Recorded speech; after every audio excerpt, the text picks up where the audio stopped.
The college basketball experience preview and picks edition for Sunday, December the 8th edition on the Sports Gambling Podcast Network is brought to you by Underdog Fantasy.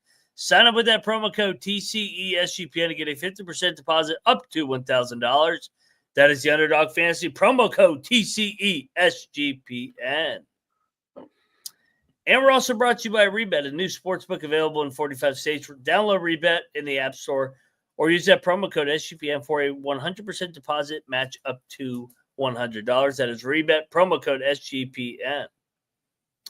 And we're also brought to you by Rhythm. Start crushing college hoops, college football, NFL with Rhythm. Get your 7-day free trial today by going over to sportsgamblingpodcast.com/rhythm. That is the sportsgamblingpodcast.com/RITHMM today.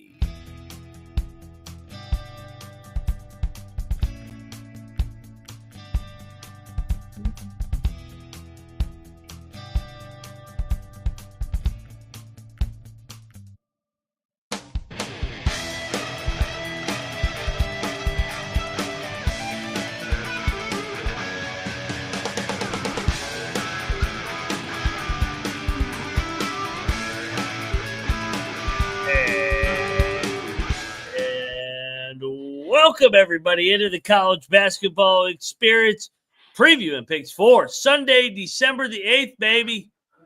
Oh, what a day. Oh, man, what a day. Did not end well. Thanks a lot, Gonzaga. Shout out to Kentucky. Great win. I'll tip my cap to you guys. Great win for Big Blue Nation. We'll recap it all, and then we'll look ahead to Sunday. Sunday's got some good games as well. And then I know college football has taken a little bit of the center stage, but some good day in college hoops. If you're wondering who you're listening to, I am Moneyline Mac, a.k.a. the former video coordinator for Bob Huggins and Frank Martin.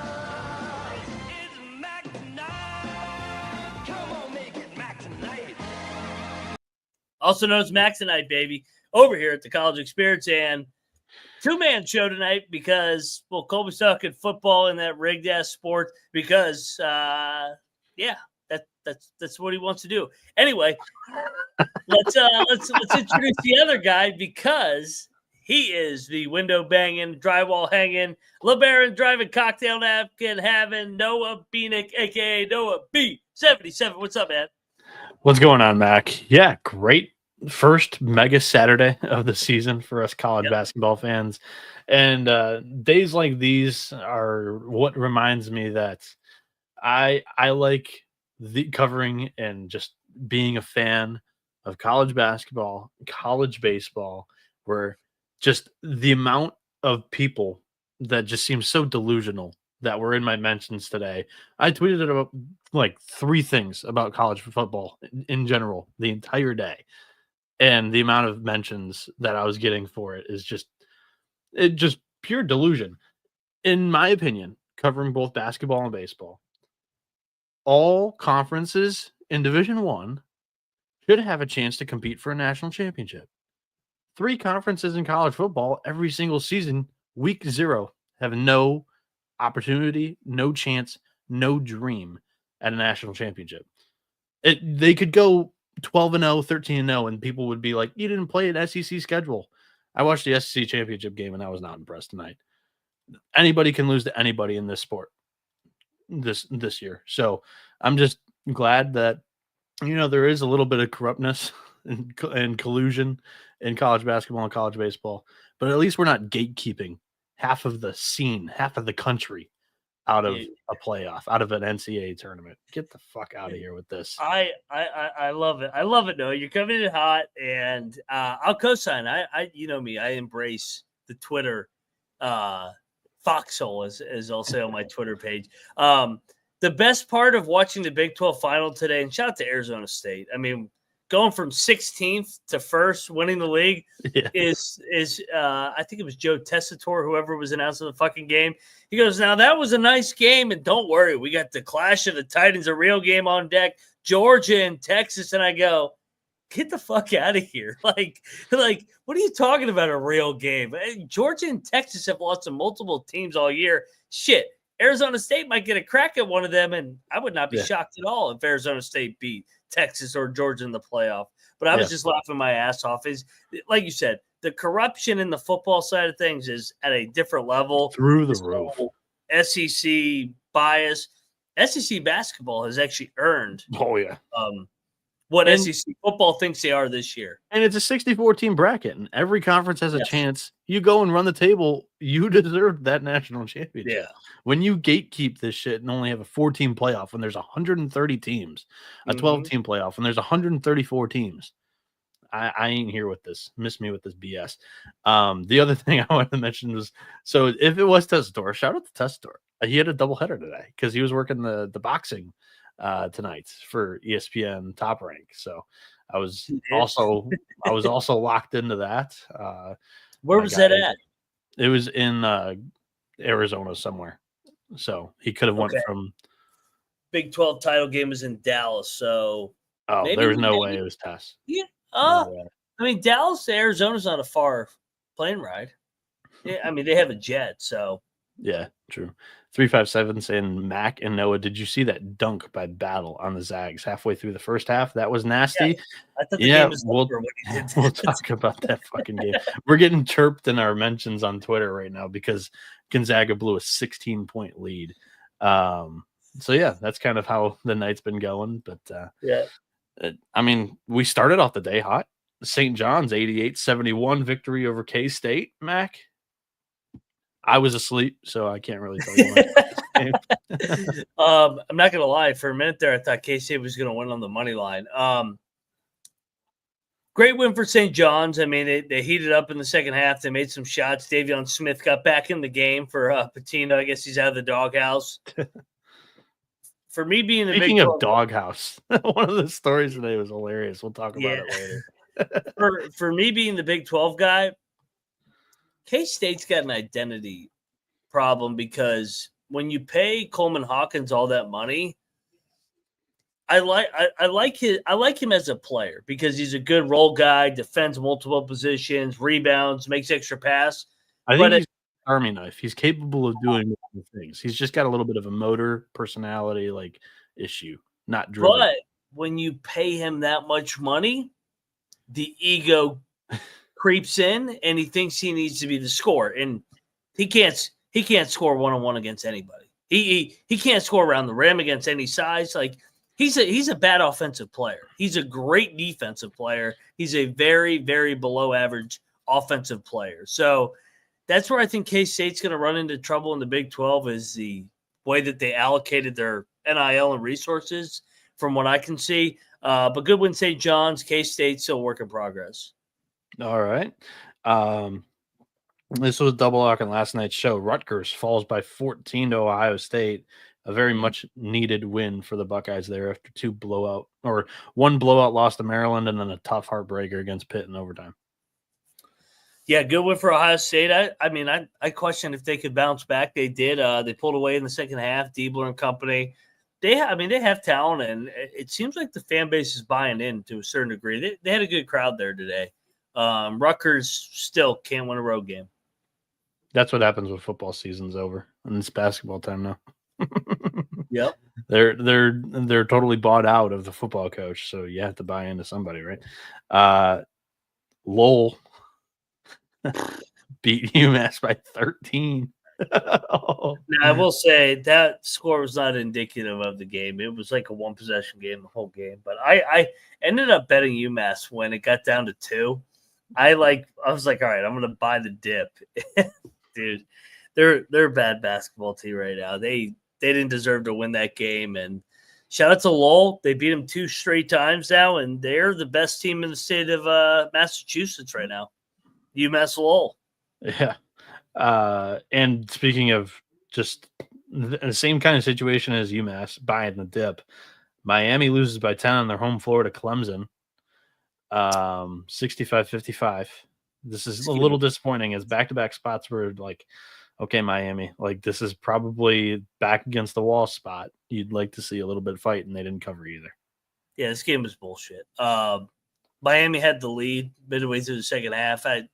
Back and forth game, and then they sold at the end.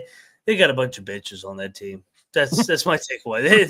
They got some soft ass bitches. They just quit down the stretch. Shit. Good. Hey, shout out to Clemson. That's what winning teams do. They choke out these phony teams that just get overpaid in NIL and expose them for who they are. Phonies. Yep. That preseason take is going to age like milk, where I was high on Miami there. Don't know why, but now it just looks like a shit-ass take. 3 years ago when they had that phony Elite Eight run, I said regression was coming. I didn't see it coming this bad. Over the last 2 years, I did not see it coming like this. They're awful, man. They're awful. So you let Larinaga coach out the year, right? Yeah, it does suck to see a legend go out like this. Yeah, I mean, they're not gonna. You can't fire him. I mean, No. He's giving you an Elite Eight and the Final Four. I mean, you're Miami. Nobody gives a shit about your basketball program anyway. So, it sucks the way that they've completely folded on him, though. Yeah, this is back-to-back seasons too. So yeah, that is a little bit alarming. It's not just they've this lost, season. 6 in a row? Yeah, 6 in a row. They're 3-6. Their wins are against Fair Dick, Binghamton, and Coppin State. Notre Dame, depending on the number here, this was a little bit interesting. Hovered right around 5. You on the picks page locked it up at 4.5 at Notre Dame. So you got the thing across. They win 69-64. Colby had 5.5. Get that as a victory on there too. He did not lock this one up, but what were your takeaways from the Irish and Orange? The better coach won. That kind of would, like, both teams banged up, both teams not playing well, but Shrewsbury's a much better coach than Autry. That was my takeaways. They found a way to win a game, and they made their free throws at the end to cover for me. So shout out to the Irish who were wearing their all green uniforms. I wish I could get that game back in the Big East. I wish I could just go back in time and have the old Big East and just watch Notre Dame and Syracuse go back and forth. But yeah, conference expansion happened. So for full clarity, I actually woke up today earlier than I've typically woke up for these mega Saturdays. All right. You ready for Michigan too? Correct. That was, so I just roll over. I got a TV in my room.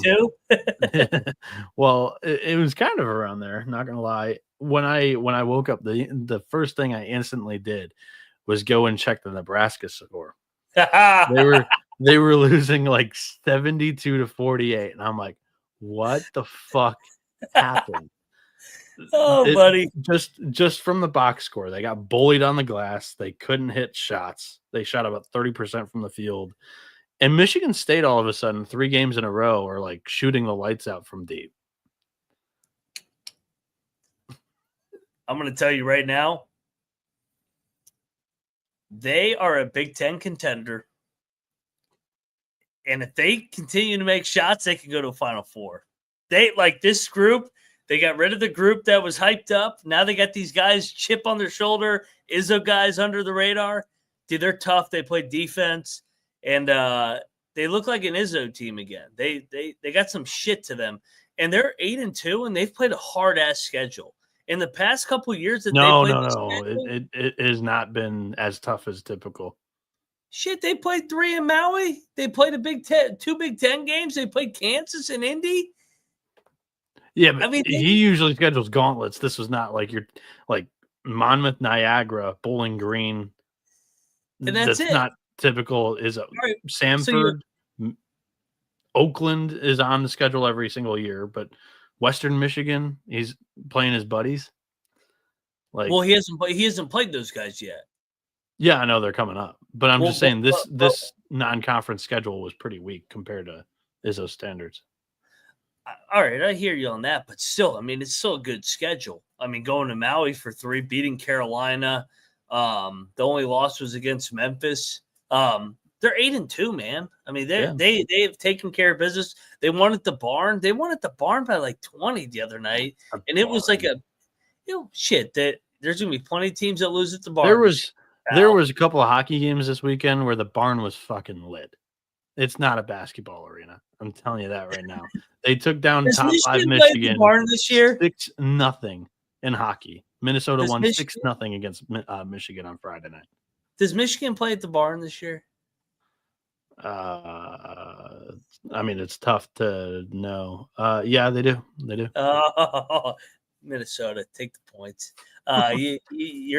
Your bad karma is going to come crashing down. But anyway, What year? the takeaway though is, and I tweeted at you, and you selectively ignored my tweet. Well, I was still a little bit delirious after waking up.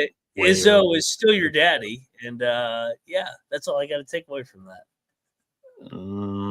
Where's this game at? It was just recently. Michigan went into the Barn in 2023 with Juwan Howard, a non-tournament team, and won by 15. That means it evens out regression. I'm just telling you, it's been no problem for Michigan. Do you want Izzo to retire? Be honest. No. I like Izzo. I do. I don't have anything against Izzo. He's so good. He's such a good coach. Like I said, man, I like their team more and more this year. The more and more I watch them, I'm just like, damn, they play hard. They look like an Izzo team again. Last year, I hated that team. Yeah, I mean, a lot of it was same pieces, just whole lot younger and inexperienced, and that's why I was so bearish. Preseason expectations with Izzo, no expectations. Izzo, they have expectations every year. It's the brand, but they weren't preseason number 4 this year. True. Last year was ridiculous. The hype train. Yeah. You can download the SGPN app right now because it's completely free and you can get access to all of our shows and picks pages for free wherever you get your apps, whether it be the Apple Store or Google Play or something else. Underdog Fantasy also has one of the biggest menus for pick'em in all sports. You can win up to 1,000x with Underdog streaks. Underdog is always making it easier to win with profit boosts and gimme pick'ems. NFL, college football, college basketball, MMA, NBA, NHL, NASCAR, and more. You can now use specials and boosts on all flexed entries. Sign up today with the promo code TCESGPN to claim your special pick, plus first-time deposit offer up to $1,000 in bonus cash. UnderdogFantasy.com, promo code TCESGPN. And we're back here on the College Basketball Experience. Noah Bieniek, myself, joined alongside my friend here, Ryan McIntyre, a.k.a. Moneyline Mac, running through, recapping the Saturday slate of college basketball action. We're still in the noon slate. We had a little bit of a college football tangent to start the show.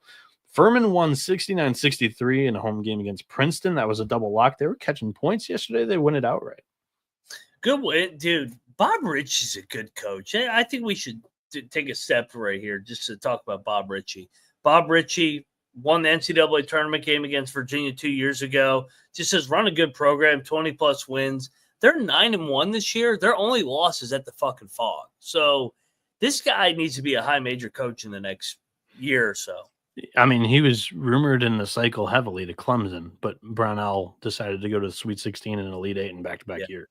True. So, yeah. But that's the game that I got to get him on the tour. He's good. Yeah. 357, yes, I'm familiar with Upers. They are the thoughts on the UP. I think it's very, very beautiful and underrated. Nobody talks about that too much. And I highly encourage vacation if you're like a nature goer or whatever. You can check out the falls or do a bunch of hiking. Good for multiple purposes. Also great golf up there as well. Rhode Island 69-63 outright victory over in-state rival Providence. I'm happy Rhode Island won because I like little brother, but I had Providence. Providence completely choked this game away. They had a 7-point lead at halftime. Got very stagnant offensively. This is where we question Kim English as a coach. Like, you get the big win against BYU. You got some momentum. You can't lose that game. I know Rhode Island's undefeated, but like your resume, you can't afford a loss at Rhode Island because you went 0-3 in the Bahamas, and that's a disappointing loss for Providence fans, especially in state. So good win for Archie Miller. and the Rams. I wish I could say that I was on the Rams. I felt like I had the right pick, but they choked the game away. They led for 31 minutes out of the game, and they choked it away down the stretch. Incarnate Word wins 65-53 over Commerce. Both you and Colby picked that on last night's show. A double lock from last night's show, you and Colby. Cashes as South Florida missed a game-winning shot in this one. 74-72 final. The Ramblers of Loyola Chicago escape. Yeah. Talk about another undefeated team that I don't think is that good. Rhode Island, I don't think is very good. I mean, I shouldn't say not very good, but they're like okay, but they're 8-0, 9-0. I don't think the Ramblers are that good, and they're 8-0. So these are teams I want to fade come conference play in the A-10. But good win. Good win. I mean, hey, you win and you move on. Yeah, I'm with you. They, like you said, they struggle sometimes offensively in spurts. Boston, 80-74 victory over Albany. That was a lock for you. That got across, -1 there. UMBC goes in Towson, wins 84-71. Where did this come from? Completely skunked the Tigers there, it looked like. They were 7.5-point dogs, and they win it on margin by 20.5 points. Shout out to the Retrievers there. In a lock battle last night, you get this one across as Wright State wins 80-72. They checked into the hospital, got out, all clear, all good. The Raiders go 1-1 in the Michigan road trip here. Your thoughts from any of the three games that I just talked about there? Wright State, good bounce back win. The other game, we got to talk about how the hell did UMBC ever get up on Towson by 22 points? Like what happened to Towson? They've been struggling the last 5-6 games. That was a stunner for me today. Yeah, I bet it with you. That was a triple lock on last night's show, and they typically lose in these just total stinker fashion. It's crazy. But yeah, unfortunate there. Queens 81-78 victory at VMI. Great win for the Royals there. And a Wisconsin State rivalry, Marquette covers the 6.5 number. They win by 14 against Wisconsin. All of a sudden, Wisconsin on a couple game losing streak here. Yeah, coming back to the pack a little bit here. This is one of my favorite plays, getting Marquette here as a favorite off the loss. Cam Jones is the best player in college basketball right now. He is a fucking dog. Hey, what did he go for 33 today? 32? I mean, nobody can guard him. They know the guy's going fucking left, and he still gets to the rim whenever he wants. I kind of think that they're better without Kolek. As much as I love Kolek, the ball more having the ball in Cam Jones's hands more and more, I think that they're actually improved. And I think they're better defensively without Kolek. I think that's the main thing. I think that's the main thing. They're better defensively without Kolek. They're not better defensively without Oso. I agree with that, but their numbers back up that they're better this year than last year. My connection's dog shit. I didn't hear any of what you said, unfortunately. But it needs to either die or fix itself, whatever. Just fucking pull the plug and make me go get a new computer, or can we get this thing going? But Cam Jones and, to me, Janai Broom, both of them right now look like the front runners for the Wooden Award, in my opinion. So Marquette, South Carolina. I love that team. Sorry, my connection's like 5 seconds behind, so I've done that to you a couple of times now, I've realized. You want to drop and come back? I can take it from here. We'll go 6 more minutes. We'll drop, pull up the ads. Next ad, I'll drop and reconnect. South Carolina 75-68 win over East Carolina. Double lock on last night's show with the Pirates there. Did you catch any of this game? I did. East Carolina was up fucking double digits. They tried to blow the cover. They went down 15 at one point, and I was getting ready to text Colby how much his team sucked. But good cover, good win for Lamont Paris. They found a way to win, and you move on. Speaking of suck, Morgan State lost by 21 today to Bowling Green. Gave up 102 points. So the Falcons covered there. Northern Arizona stomped South Dakota today, 95 to 82. Don't know where that came from, but maybe they're showing a pulse here. Arkansas was losing at halftime to UTSA. They suck. They win by 15, but they do not give the cover. I don't have much to offer on Arkansas other than they play Michigan. They play Michigan at the Jimmy V on Tuesday. They do. So I have to talk myself into Arkansas between now and then. I mean, they'll be a dog. You know, this Michigan team's going to make any game close at the end, I feel like. Good Lord. George Mason, 76-64 victory over Tulane, but the Green Wave, double lock, they cover here. They suck. They suck. Dude, the fact that they were getting 15 against George Mason, I was like, what is this, a fucking MEAC team? Like, how at Tulane are you a 15-point underdog and you barely cover? But yeah, I'll take my win, I guess. Good win for Tony Skinn. I was on Arizona on the picks page, and this was a total stinker. 102 to 66 over Southern Utah there. I think Arizona sucks the more and more I watch them. So Pitt wins against Virginia Tech. They escape. They were trailing for most of the second half here.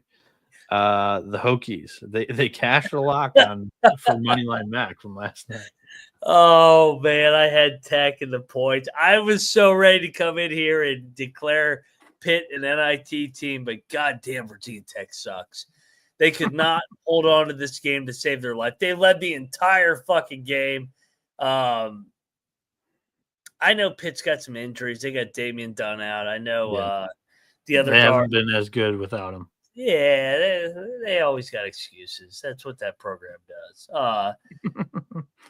Virginia Tech's bad, though. I mean, they played out of their mind and they still lost the game. So, yeah, I mean, Pitt's been on the road, I feel like, the entire year. So they definitely need to get back to the city of Pittsburgh and play a home game. I can't remember the last home game. I mean, was the Brawl the last home game that Pitt's played? Yeah, maybe. VMI, maybe. Yeah, VMI was right after. Yeah. I feel like they haven't played a home game since, like, Thanksgiving. So, as much as I hate to give them credit, you couldn't lose that game. Like, if you had lost that game, then I could make a case you're on the bubble now because Virginia Tech's resume is that bad, and that would have been a tanker. But they win, they find a way, and that's all that matters. Yeah, but you can't, and they're still probably going to be in top 10 net-wise. No, they're not even in the top 10 now.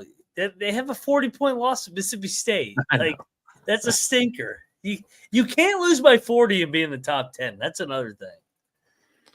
I have no idea how to make mods, but we have a list of the people that we know that are in here every single night, the OGs of TCE. But yeah, if I actually cared enough to learn how to do it 357, we'd work on it. But yeah, I appreciate the $5 donation though. Youngstown State wins by 16 against Oakland here. The Grizz only put up 50 points after the big win. Your thoughts here? They're Youngstown. Coach Faulkner doing a good job year one and 2-0. 2-0 week. That's all you can ask for in the horizon. Yes, sir. I'm going to bounce here. My connection's total dog shit. Go ahead and read an ad, and I'll be right back. All right, we'll see you in an hour. Noah Bieniek dropping from the stream. Yeah, what ad are we on? We're on Underdog Fantasy, baby. Promo code TCE SGPN to claim your special pick and first-time deposit offer up to $1,000 in bonus cash. Underdog Fantasy promo code TCE SGPN. Wait for Noah to get back to give out a pick because he is the underdog guru. And we'll break down the slate tomorrow because we do have some good games. We're also brought to you by Rebet. Rebet is available in 45 states. There are plenty of betting opportunities available on Rebet. Easy to access. Download the Rebet app and use the promo code SGPN for a 100% deposit match up to $100. Promo code SGPN. All right, let's get back on the slate. Hold on. Let me pull up the slate here because Bieniek left me out to dry. We were at like the 2 o'clock slate here. I won't go over Michigan yet because I know Noah will want to break it down here. Yale pulls away from Vermont. They went 65-50. That is a good win for Yale. That was a nice bounce back spot. Vermont continues to be suspect away from home. Yale moves to 5-5 on the year, coming off that Rhode Island loss. They got Akron next week. So, yeah, that's a good win for the Yale Bulldogs. The other game I had highlighted here, Greensboro pulls away from North Carolina A&T, 67-55.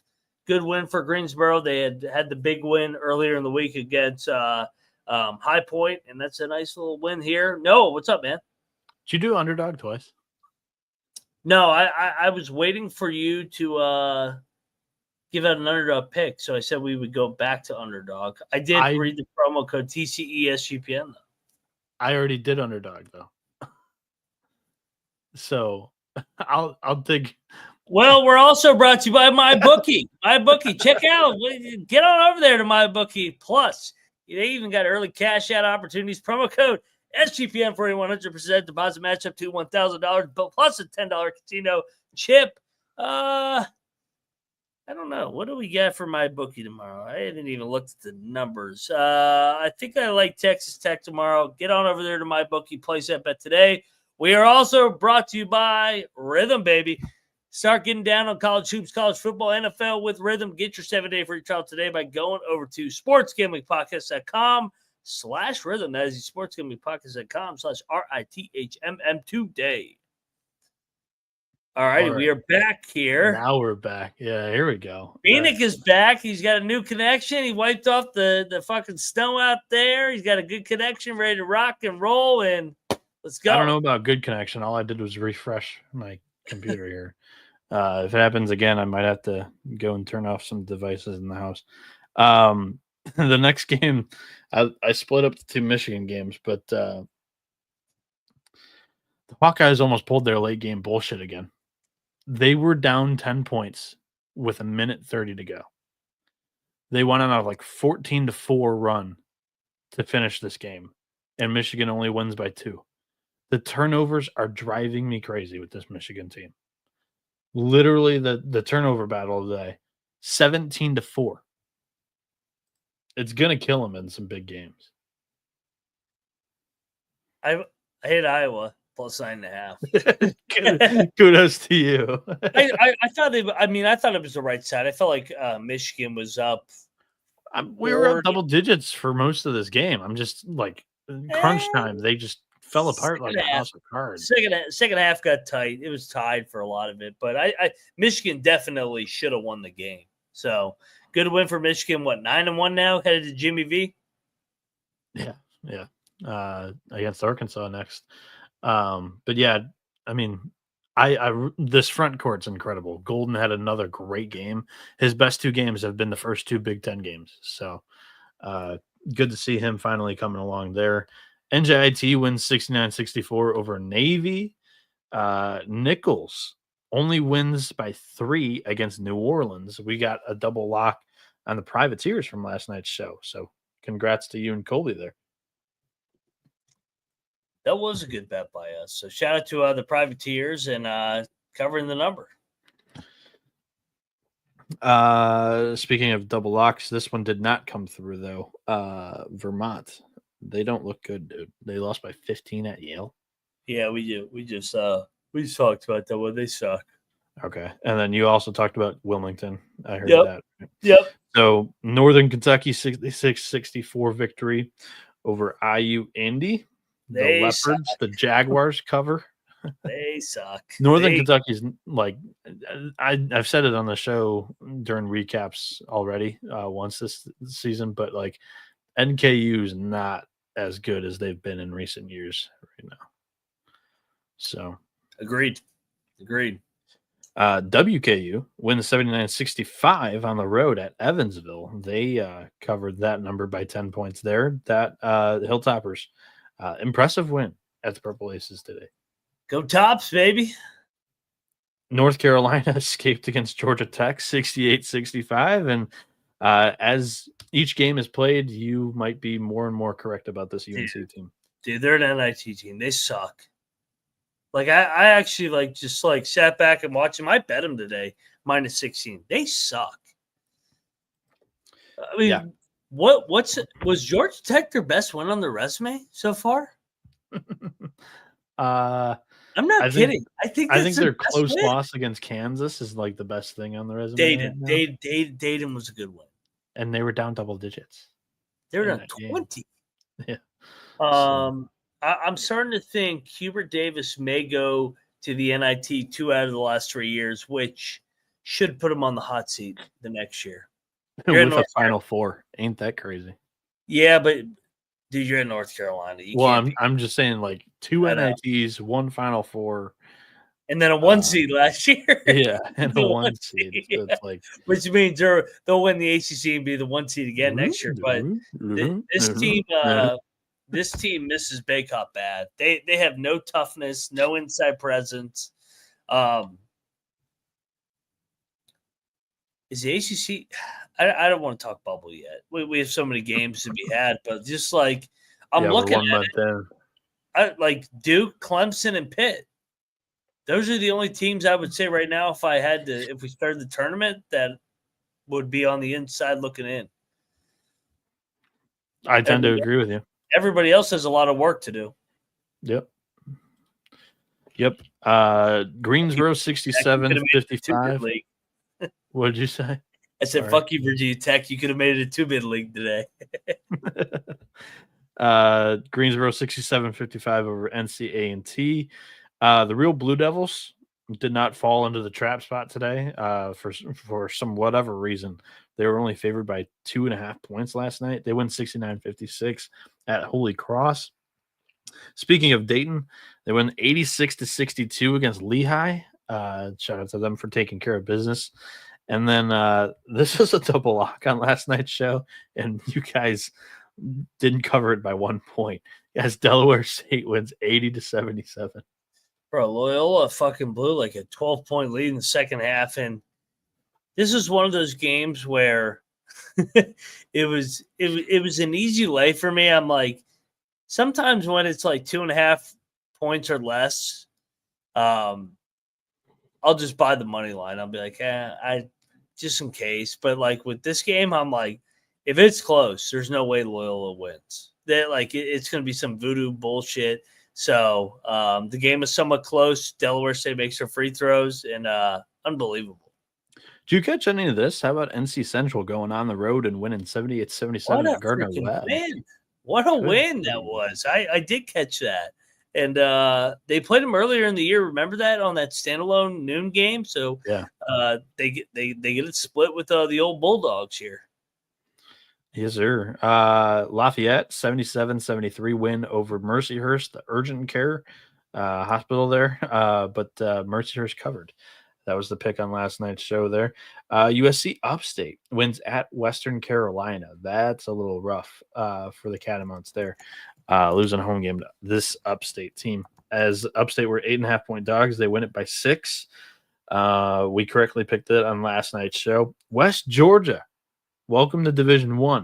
First D1 W. They get it against Tennessee Tech. Mac locked the +3 last night. So great bet. Hey, they win outright. They get a split over Tennessee Tech. Shout out to West Georgia. They've been knocking on the door. Good to see them get over the finish line, get win number 1, 1-10 on the year, and I don't think they're that bad. I know it's crazy to say it as a 1-10 team, but I think they're going to be chippy in league play. Yeah, I'm not sure. As Crystal Light says, the all-seeing eye setup There was a hole in the eye, right? You didn't get NBC Sports Philly, so you weren't able to catch the Big 5 games No, today, right? yeah. And fuck YouTube TV today. I fucking tweeted at their fucking lazy asses. They took the fucking day off. No, this shit was bullshit. We had 8 high major games going on in the noon window, and I mean, if it's on ESPN, I can go Apple TV and I can go for ESPN, whether it's ESPN, U2, News, ABC, whatever. Yeah. But if it's on FS1, Big Ten Network, C-Dub Network, I can't do that unless I have YouTube TV. They didn't offer any fucking multi-view. So, like, I was having to pull up my phone, fucking laptop. Like, what the fuck, YouTube TV? Wake the fuck up. Like, there was 2 college football games on. It was the MAC and Big 12. Yeah. So I had those on. And they were both blowouts. And they both were blowouts. And they couldn't get any of the goddamn college basketball games on. They said they're fucking working on it. I said, well, fucking work harder, you lazy fucks. So what the fuck do I pay them for? So the reason why I even got Mac on this tangent was Penn didn't show up to the building today. They lost by 13 to Drexel. They only scored 47 points. Yeah. That's rough, dude. And Virginia's on auto fade. They lost by 12 to SMU. This game was fucking bullshit, man. I watched this entire game. I didn't catch any of this. Bro, this is the right side. Virginia had the lead multiple times in the second half. It was like a 2-point game at the under 4 timeout, and they don't score for the remaining 4 minutes. I hate to see. George Bush was in attendance. George Bush fucking sprinkled that corruptness on him. Oh, this was honestly. Why wasn't he in Charlotte? He probably flew there. Well, he's got all the money in the world. Probably on the phone right now. Make sure they get in the playoff. Yeah, you should. So UVA might have been like the worst beat of the day. It was ridiculous how they fucking lost that cover. They were getting 10, and it was a 2-point game the entire game. Or if they had the lead. They had the lead most of the game. Sounds like I missed a thriller. Actually, it was a good game. It was a good game. Virginia played well today. They just suck ass down the stretch. Speaking of good games, Southern went on the road and won a bye game at Tulsa. That's a hell of a fucking performance by the Jags there. They've stepped up. I think this is 3 years in a row for Southern that they've won bye games. Yeah, who'd they beat? They beat Ole Miss 2 years ago, and then they beat Ole Miss 2 years ago, UNLV, sorry. UNLV last year, and then Tulsa this year. Yeah, that's a hell of a win. That's a hell of a win. Shout out to Southern. And then Southern Illinois escapes against Southern Indiana. This line didn't make any sense last night. But you were on the Salukis. They blew 10-point leads. That's all my bets. If I ever take a favorite, they fucking just don't make free throws on the stretch. Make your free throws, Salukis. Fuck you. Air Force wins 69-61 over Stony Brook. The Seawolves did not fly high there. Okay. So for some reason, one of the biggest stories today on Twitter was Anthony Roy didn't touch the floor today for Green Bay. I don't know if you saw this. And they lost by 22 at the Cleveland State. Wish we did that information last night. I know. So I don't know what the hell's going on with the Phoenix right now, and Gottlieb trying to take control of the team. Just let your dogs eat. Just let them ball. At that level, dude, when you've got a kid that's dropping 30 a night, it's hard to put him in his place. Come on. I will say I do agree with this quote. You had if you're going to make a statement to your team and you want to build a culture. Now, I question if Gottlieb actually wants to build a culture because he's doing a fucking radio show. But I do agree with you have to be willing to lose a game in November so you can win games in late February and March. I do agree with that where, hey, man, we're because they got into it over shot selection and him playing selfish in a loss the other night. And I do agree with him from a coach's standpoint. All right, dude, yeah, you can lead the league in scoring, but when we're 7-24, it doesn't fucking matter if you're the leading scorer. Everybody's got a leading scorer. So I do agree with Gottlieb with what he did. Everybody's got a leading scorer, but the nation only has one leading scorer, and it was Yeah, but it don't Anthony mean Roy. shit if you go 7 and fucking 24. So I'm actually on Gottlieb's side here. Now, I need Gottlieb, though, to hold up his end of the bargain, and he needs to be all in on his program and not host a radio show rather than watch film on Cleveland State or fucking Ooey Pooey, because apparently he didn't watch much film this week. Sundance Wicks was running through this league last year. What, 3-4 losses in league play? He's already got 0-2 so far. Yeah. Gottlieb. And, dude, I watched the IU Indy game. Yes, they lost by 9 to one of the worst programs, but making an example out of your best player when he shot 50% from 3, he drilled 6 threes. He was 6 of 12, and he was 6 of 8 inside the arc.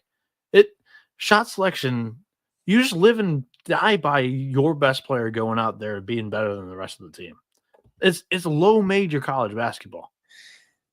Let the star rock. I hear you, but I in fairness to Gottlieb, I don't know what was said, what Gottlieb told him. Gottlieb still is a coach, and there still is a coach-player relationship. Whether as much as we pay these players, the coach is coach, the players play. Now, I don't think Gottlieb's a good coach. That's the other thing. But I don't know. So if it's about making a statement and winning in March, then I agree with it. If he did that, whatever the fuck he did, and you want to make your statement, you better go on a run now after you made your statement. It goes both ways. Yeah, so I mean, if it's shot selection and that's the statement, honestly, I'm not paying attention to the entire shot chart and they're plotting wherever he's taking these shots from. He probably said some shit to him in the locker room. It's probably something in behind the scenes. Yeah. What else have we got on today's slate? St. Thomas. I wish I bet them last night. This was a lock battle, by the way. Colby wins a lock battle over you. I should have won this. They with covered the Tommies. Yeah, Tommy's made 2 free throws late. I don't think they led more than 7 the entire game. I was hesitant on that. I wanted the Tommies at home against Montana, who just won a big one. Was that South Dakota State? Belmont 82-79 over Middle Tennessee. This is a lock of yours. Got it by the hook. You didn't get hooked today on this. You covered it. I got hooked plenty down the stretch. It was 3.5. You get the cover by a half point. Yeah, it's a great game. Middle kept fighting. Belmont makes a couple plays down the stretch, wins by 3. I had that one perfectly on the picks page for what it's worth. I took Belmont on the money line and then Middle Tennessee plus 3.5. I don't do that often. Usually if it's a short spread like that, I just think that the team could win the game, and that's how I fill it out. But I thought that was going to be really, really tight. Great game there. George Washington, 78-70 final over Old Dominion. Another one that you covered by the hook, Mac. This was a double lock. Yeah, I guess I had covered by the hook, but they fucking led for like a majority of the game. Like, I feel like with my dogs, they just keep fucking leading and then they just sell at the end. GW, good win on the road down there at the beach. They're playing pretty good ball, as much as Colby wants to hate on him. And Caputo's our guy. He came on the show this summer. Yeah. Ohio 88-76 final over Morehead State. I thought that spread was a little large. I think you even took it last night saying that this line was kind of telling that they'd blow them out here. They win by 12. The line was 13.5, so you barely missed that cover there. Anybody that watches, they were up like 24 with 4 minutes left. They end the game on like a 10-0 run. So, like I said, it evened out. Morehead had no business covering that game. It was ridiculous. Stanford wins 89-81 over Cal. This is a horrible play by us. Stanford kicked their ass. They kicked double their lock ass last night on Cal. Fucking Cal sucks. Yeah, it's disappointing too. I was high on them for the season, but yeah, they got their teeth kicked in. Yeah. Speaking of teeth kicked in, Washington State was up 20 for a lot of this game at Boise State. Mm-hmm. We didn't realize this last night, but this was at like the Idaho Financial Center or whatever. This was not on campus in Boise. but the handicap was there with the entire city on a little bit of a hangover after clinching a spot in the college football playoff. The building was at half and half, red and blue. It was. And shout out to fucking David Riley. Beats Nevada in Reno. Then he goes to Boise. I know it's not like on Boise's campus, but I mean, he sweeps the Mountain West this week. That's a Wazoo. They might make the tournament again. They could. I mean, that's a week that like those signature wins can put you over the edge. And what, they're 8-2? Who are their losses to? So they have a 10-point loss to Iowa and a 17-point loss to SMU. They have a double-digit win over Bradley, a double-digit win over Nevada, and they kind of blew like the cushioning on the net manipulation win here with Boise State, because they could have won this thing by 20 or by 10 at least on the road. Instead, they win by 5. That's not going to look as impressive to the computers, but still, they get a semi-road win here. That's what it'll go down as. But Washington State, I think, they have Washington coming up in the Apple Cup on the hardwood. Huge. If they win that one, they've got a shot at an at-large. The auto bid's tough, of course, because you got Gonzaga and St. Mary's in the conference. And that's the issue that all these WCC teams have been dealing with forever, because they'll win the rest of the games, but because the basement's so low in the conference, it kind of weighs down the metrics. So I don't know how their at-large case is going to be until March, because they'll bake in however many wins against 200 and 300s competition there. So no, if they beat Gonzaga at home and they beat St. Mary's at home, and then they avoid the catastrophic loss. If they do that, they might win the conference regular season. Well, I mean, I'm assuming that they may lose they could lose to San Fran, they could lose to Oregon State. But I'm just saying, like, if they could beat like Gonzaga or St. Mary's at home, and then avoid like a Portland or San Diego loss or Pacific loss, they definitely could be like a 9 or 10 seed come March. I mean, GW Fisher, like I value Coward as a player. The last 2 wins have been super impressive against Mountain West teams without him. This team is just rolling, flat out rolling. They're really good. He's a good and Riley's coach. doing a great job. Good coach. He's a really good coach. Yeah. James Madison, 78-61 win over Utah Valley. I mean, how much of a statement is this? Preston Spradlin leaves Morehead State. They don't look as great in non-conference, and James Madison's doing this to Utah Valley team. This was a tough travel spot, though, for what it's worth, for Valley. Yeah. What did I just say about David Riley? He's a good coach. Preston Spradlin's a good coach. I mean, you know me, man. I like to highlight the coaches. Like, these guys that just find ways to win, maximize their talent, know how to navigate the portal, get guys to buy in this new day and age where everybody's fucked up. I don't know how they do it with all these new faces year in and year out. But Spradlin's a good coach. JMU is going to be a contender in the Sun Belt to get back to March. Yeah, so I woke up today to the news that Pop Isaacs is done for the season, and immediately, like, the thought in my head was, oh, Creighton's probably going to show up today. You get the 1-game bump because they lose a player due to injury. Yeah. Apparently this happened near the end of the Kansas game or during practice or something, but I had already bet you a movie, so I was fucked. So, I mean, Creighton gets that 1-game bump, but I'm not high on Creighton this year. They have no shot makers, unfortunately. Yeah, they're kind of like Purdue. Like, they're gonna win in Omaha just because of their culture, and McDermott's a good coach. And it's a hard place to win, but like, they're not winning anything in March. They probably ceiling Sweet 16 if they get an absolutely beautiful draw, and the team that they may play in the next round gets upset and they get a fucking 14 seed if they play the second round. But most likely this is going to be around a 64 or around a 32 team.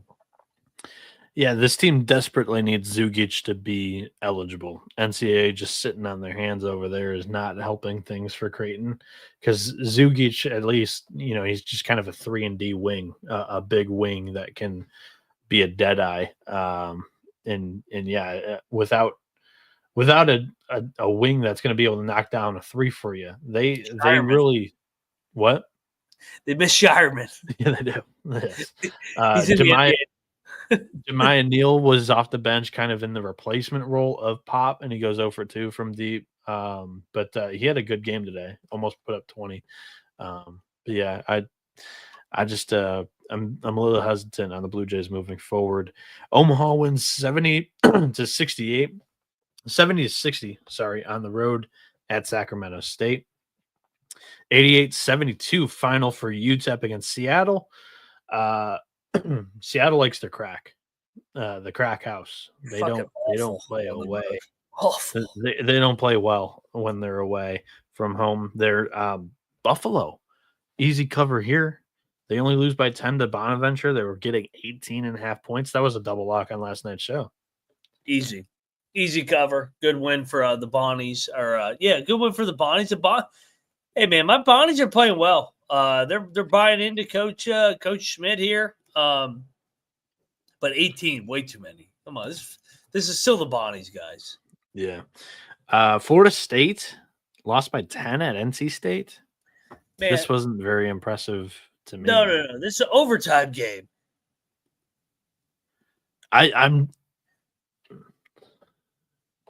This is an overtime game where they led the entire second half, gave the fucking game away to NC State. Honestly, this was like top 3 games I was pissed off I lost the spread on. Florida State should have won the goddamn game in regulation. And that is making the points in the chat. They got fucked by the referees, man. And then to lose the number in overtime was brutal. Overtime where the win probability charts. The win probability charts doing gigantic roller coaster there, yeah. So fell apart in OT. Oh yeah. If you had Florida State, you were on the right side with me. We lost in overtime. 14-4 in OT there. That's tough. Yeah, that was a double lock on last night's show. Didn't come through. Also, another double lock that did not come through was Hawaii -5.5. They lose by 8 to Long Beach State.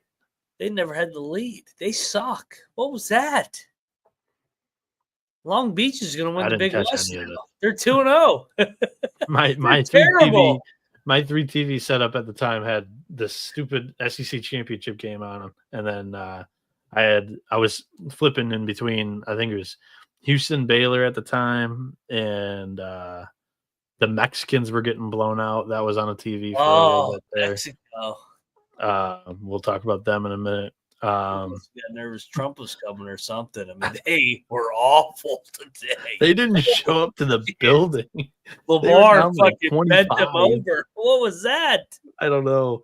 I don't know. The other one on the opposite side of so UTRGV won the rivalry game against Stephen F. Austin the game before. Yeah. But SFA is not good. So maybe our viewpoint on that was skewed because SFA didn't show up at Corpus Christi today either. They lose by 19 to the Islanders. That was a triple lock last night for us. So shout out to the Islanders rolling in that one. And then we got to the lemon of the night. Temple loses by 29 to Villanova. Bro, is Villanova going to win the national championship? They're rolling all of a sudden. Watch out for Kyle Neptune. Oh, man. I think we wrote him off too quick. That's a good win, man. I know Temple. Time out. We need to investigate Temple here. I got to talk to my guy, Adam Fisher. They're getting investigated right now. Yeah, I'm going to investigate them myself. This is bullshit. How do you lose to Villanova by 30? That needs to be investigated. That needs to be investigated right now. But on a serious note, great win for Kyle Neptune off of the big win against Cincinnati. We talk about it where if you're going to lose a bye game, first off, you never want to lose a bye game. But if you're going to, you got to fucking do something about it. Like when you lose the bye game, you got to go get it back. And they did that. They went to they beat Cincinnati, who was undefeated earlier in the week. Then they beat Temple, who is a solid AAC team by 30. Like you have to stack solid performance after solid performance after solid performance to negate that bye game loss. So I give Villanova credit for fighting right now. They've got multiple bye game losses though. I know they have to keep fighting. But like my point is, they're not quitting on him. Is my point. Yeah, which is good to see, and also the Big East is down, so maybe they finished fourth. Maybe they finished fourth. I mean, shit. Yeah. Creighton's banged up. You don't know. Yeah. I don't think UConn's still very good. I know everybody wants to crown them again, but we'll talk about them tomorrow.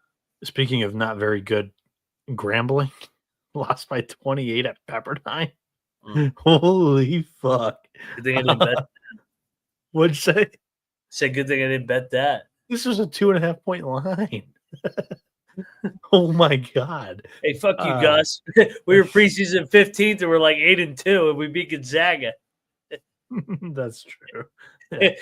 We're the opposite of frauds. Everybody said we were going to suck ass, and we're 8-2, and we're on the bubble right now. Yeah. The Pios win a road game at Portland State by 1 point, 68-67. Denver playing well. Oregon State covered by a half point against Idaho. Stay away from this shit. Oh my god, 78-62. Colby was on the Vandals there. That is tough. Like we were talking about the Vaqueros, the Mexicans there, 84-52 loss. Brutal. What the fuck? Butler was ran out of the building by Houston, 79-51. Hey, Houston finally covered a fucking number like they used to. They stomp these type of teams at home. They're good in their building. They're pretty damn good. They actually make shots there. Yeah, it was a triple lock there. Hey, real quick, did you talk about Northwestern State? Did I skip them? You might have skipped them. 64-57 win over Houston Christian. They went 2-0 on the road. My guy Rick Cabrera. Yeah, they could be a sleeper a little bit in the Southland. I think. Like I'm not saying that they're going to dethrone bunch of JUCO bandits. Yeah, I'm not saying they're going to dethrone McNeese, but like they could sneak around that 3 or 4 seed. So I wanted to give my guy a shout out, going 2-0 on the road to start league play. Going, let's go. It's a good opening weekend for sure. Yep. Sam Houston, 87-71 win over Texas Southern. They covered the 11.5-point spread there. All three of us were on that. USC went outright in Seattle and Washington, dude. I won a USC bet. Holy shit, I quit the show, everybody. See you guys. I won a USC. Washington. I don't know. I can't make out any of the West Coast of the Big Ten right now. Washington's bad. That's a bad team. That's a bad basketball. USC's bad. I don't think USC's as bad as we're making it out to be. They don't have a point guard. But if you remember with Musselman at Arkansas, they always suck in November. So like I think that they're actually going to be chippy in Big Ten play. They have older guys that have talent, but Washington's a dead animal. They fucking suck. Dead animal. Dude, they paid Great Osipar $2 million. I like Great Osipar. He mailed it in, dude. He ain't worth $2 million. He can't even run up and down the goddamn court. Oh man. Hey, so my fucking ass $2 million.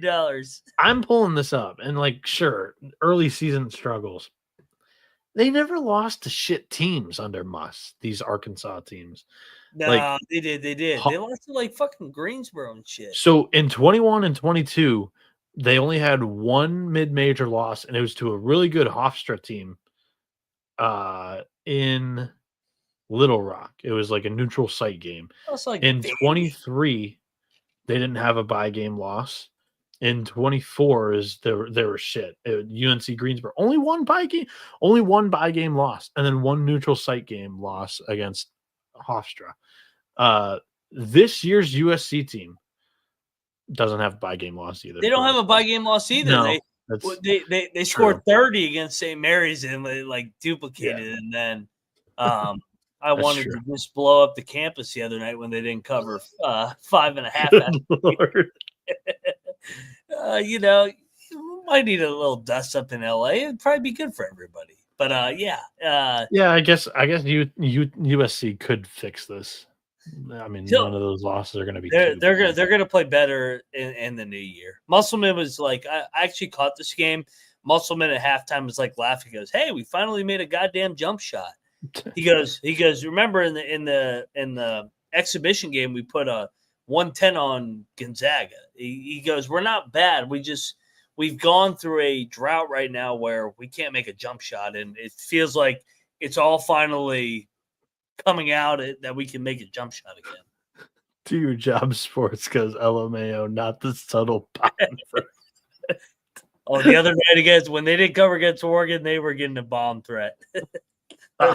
Guys, that was the worst beat of the year. That and the SWAT team's going to be pulling up on Mac's house and storming his basement. Oh, fuck minutes. You. Come on in. I got nothing to hide, you fucking pricks. You guys don't do it. You guys fucking sit on your ass all fucking day anyway. Come have a fucking cold one with me and we can watch some games in the basement. So Northern Iowa took out their frustration on Northern Illinois today. 101-57.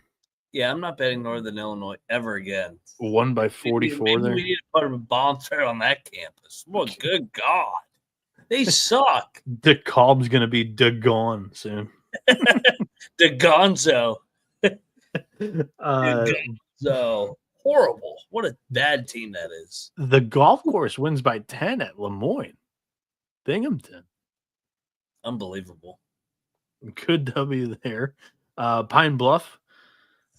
They went outright. And this is a lock of yours. They went outright against Central Arkansas here. 84-78. Who is Central Arkansas to be laying 6 points? I'm not going to lie. I took Pine Bluff last night on the show, and then I saw the line drop 3 points today, and I go, why would Pine Bluff be dropping 3 points on the day of the game? When we have 300 games going on, we got college football going on, college basketball, and the line drops from 8.5 to 5.5. I go, I'm betting Pine Bluff, and they never trailed. That line reeked, and there's some fishy shit going on in that game. Luckily I was on the Krupp side here. I was in on the collusion. There you go. I saw right through it. I go, wait a minute. Why would Pine Bluff drop from plus 8.5 to 5.5 on this day? So I bought in. That was a good buy. You got the return on investment there. Yeah. Georgia Southern cashed a lock for you too. 93-91 victory over North Florida.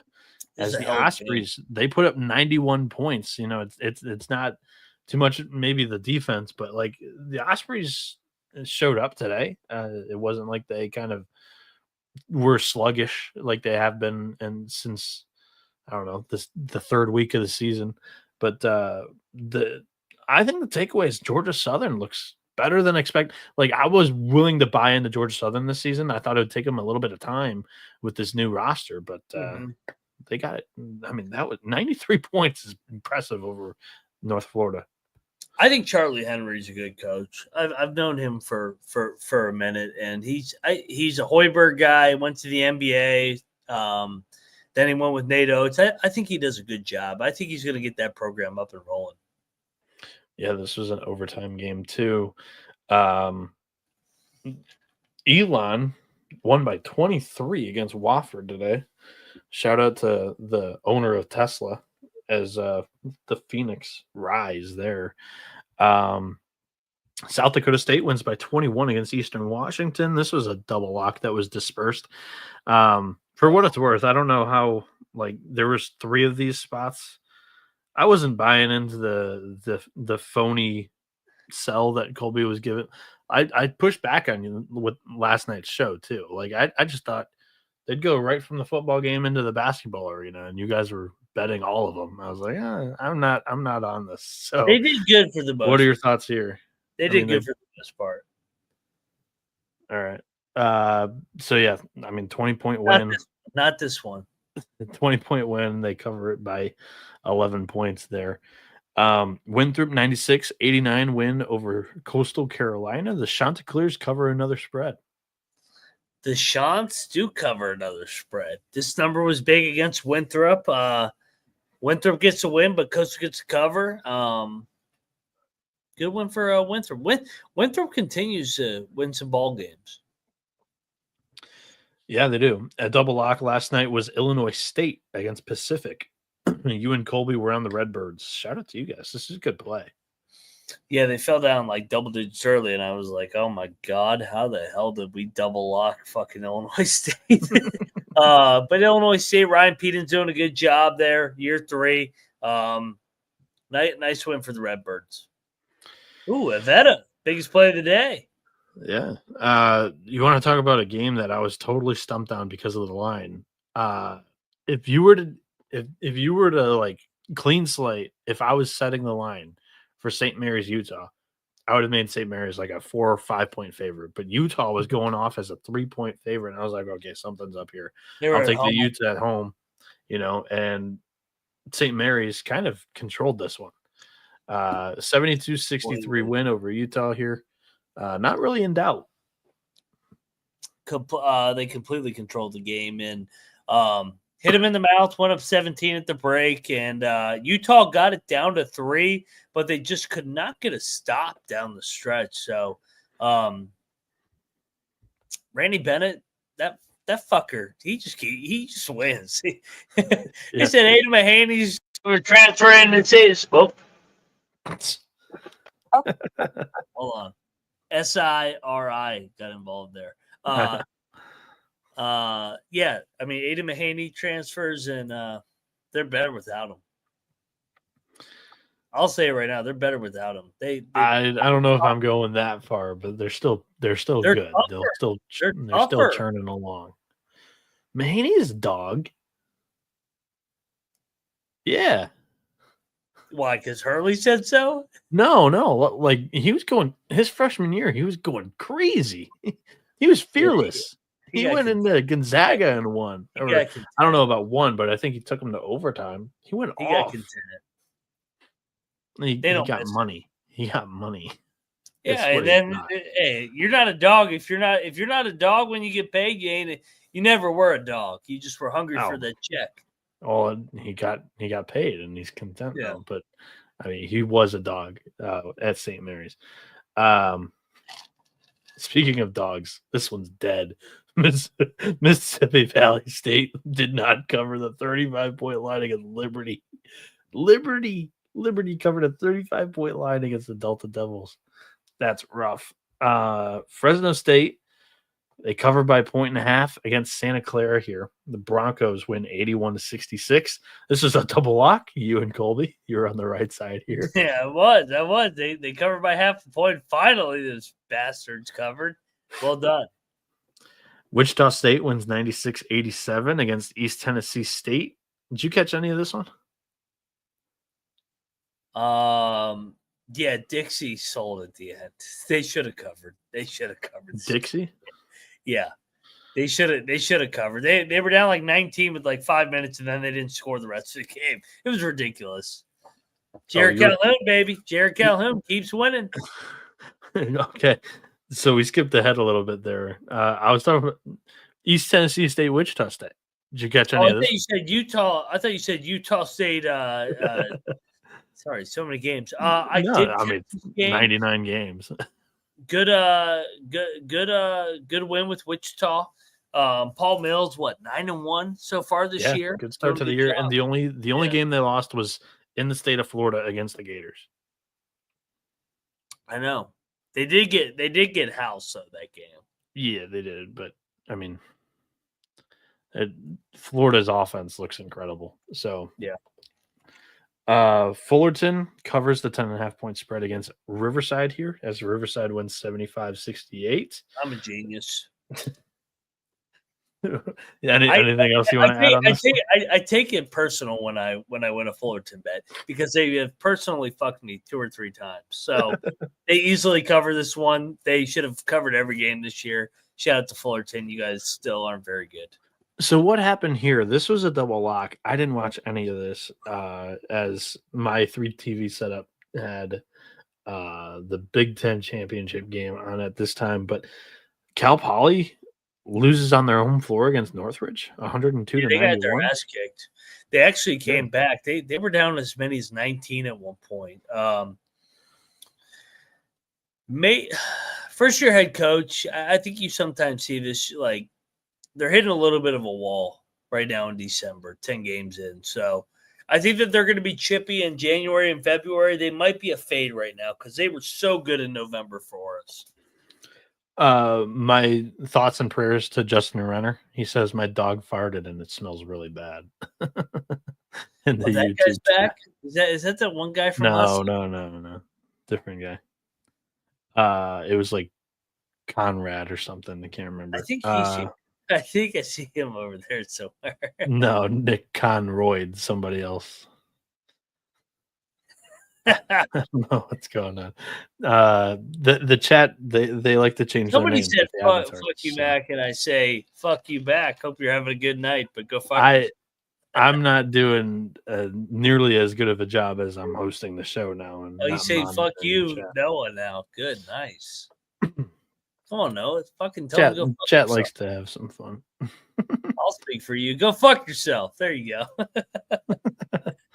All right. It's time to boot this fucking coward. Yeah. This shit. Boom, you're fired. Get that son of a bitch off the field. He's fired. Yeah, I didn't realize what was going on there. Yeah, he's fired. That's annoying. Whatever. Don't worry, that's the growing pains, right? It's growing pains, a popular show. I'm technology savvy enough I can boot some fucking cowards out of here. So move on with the show. Double lock last night loses with LaSalle as St. Joe's wins 82-68, and unfortunately, Dunphy was not able to get that thing across. Who won? Was this the virtual final? Did St. Joe's win the Big Five here? I gotta look at the tiebreakers. Yeah, they won. They went 3-0. I gotta look at the tiebreakers. I have no idea who win over Nova, Penn, and LaSalle here 3-0. So, yep. Davis wins 71-60 over Barbara. That was my pick last night for what it's worth. Man, dude. Davis 2-0 in the Big West. Davis 2-0, and we'll get to another team that's 2-0 here in a minute. Yes, we will.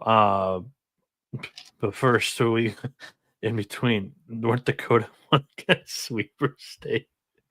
And Colby bet Weber State on the picks page. I'm done. Oh, Weber's killed me. Oh, you bet Weber. Sorry, I bet Weber every game. That's my fucking pick to win the Big Sky.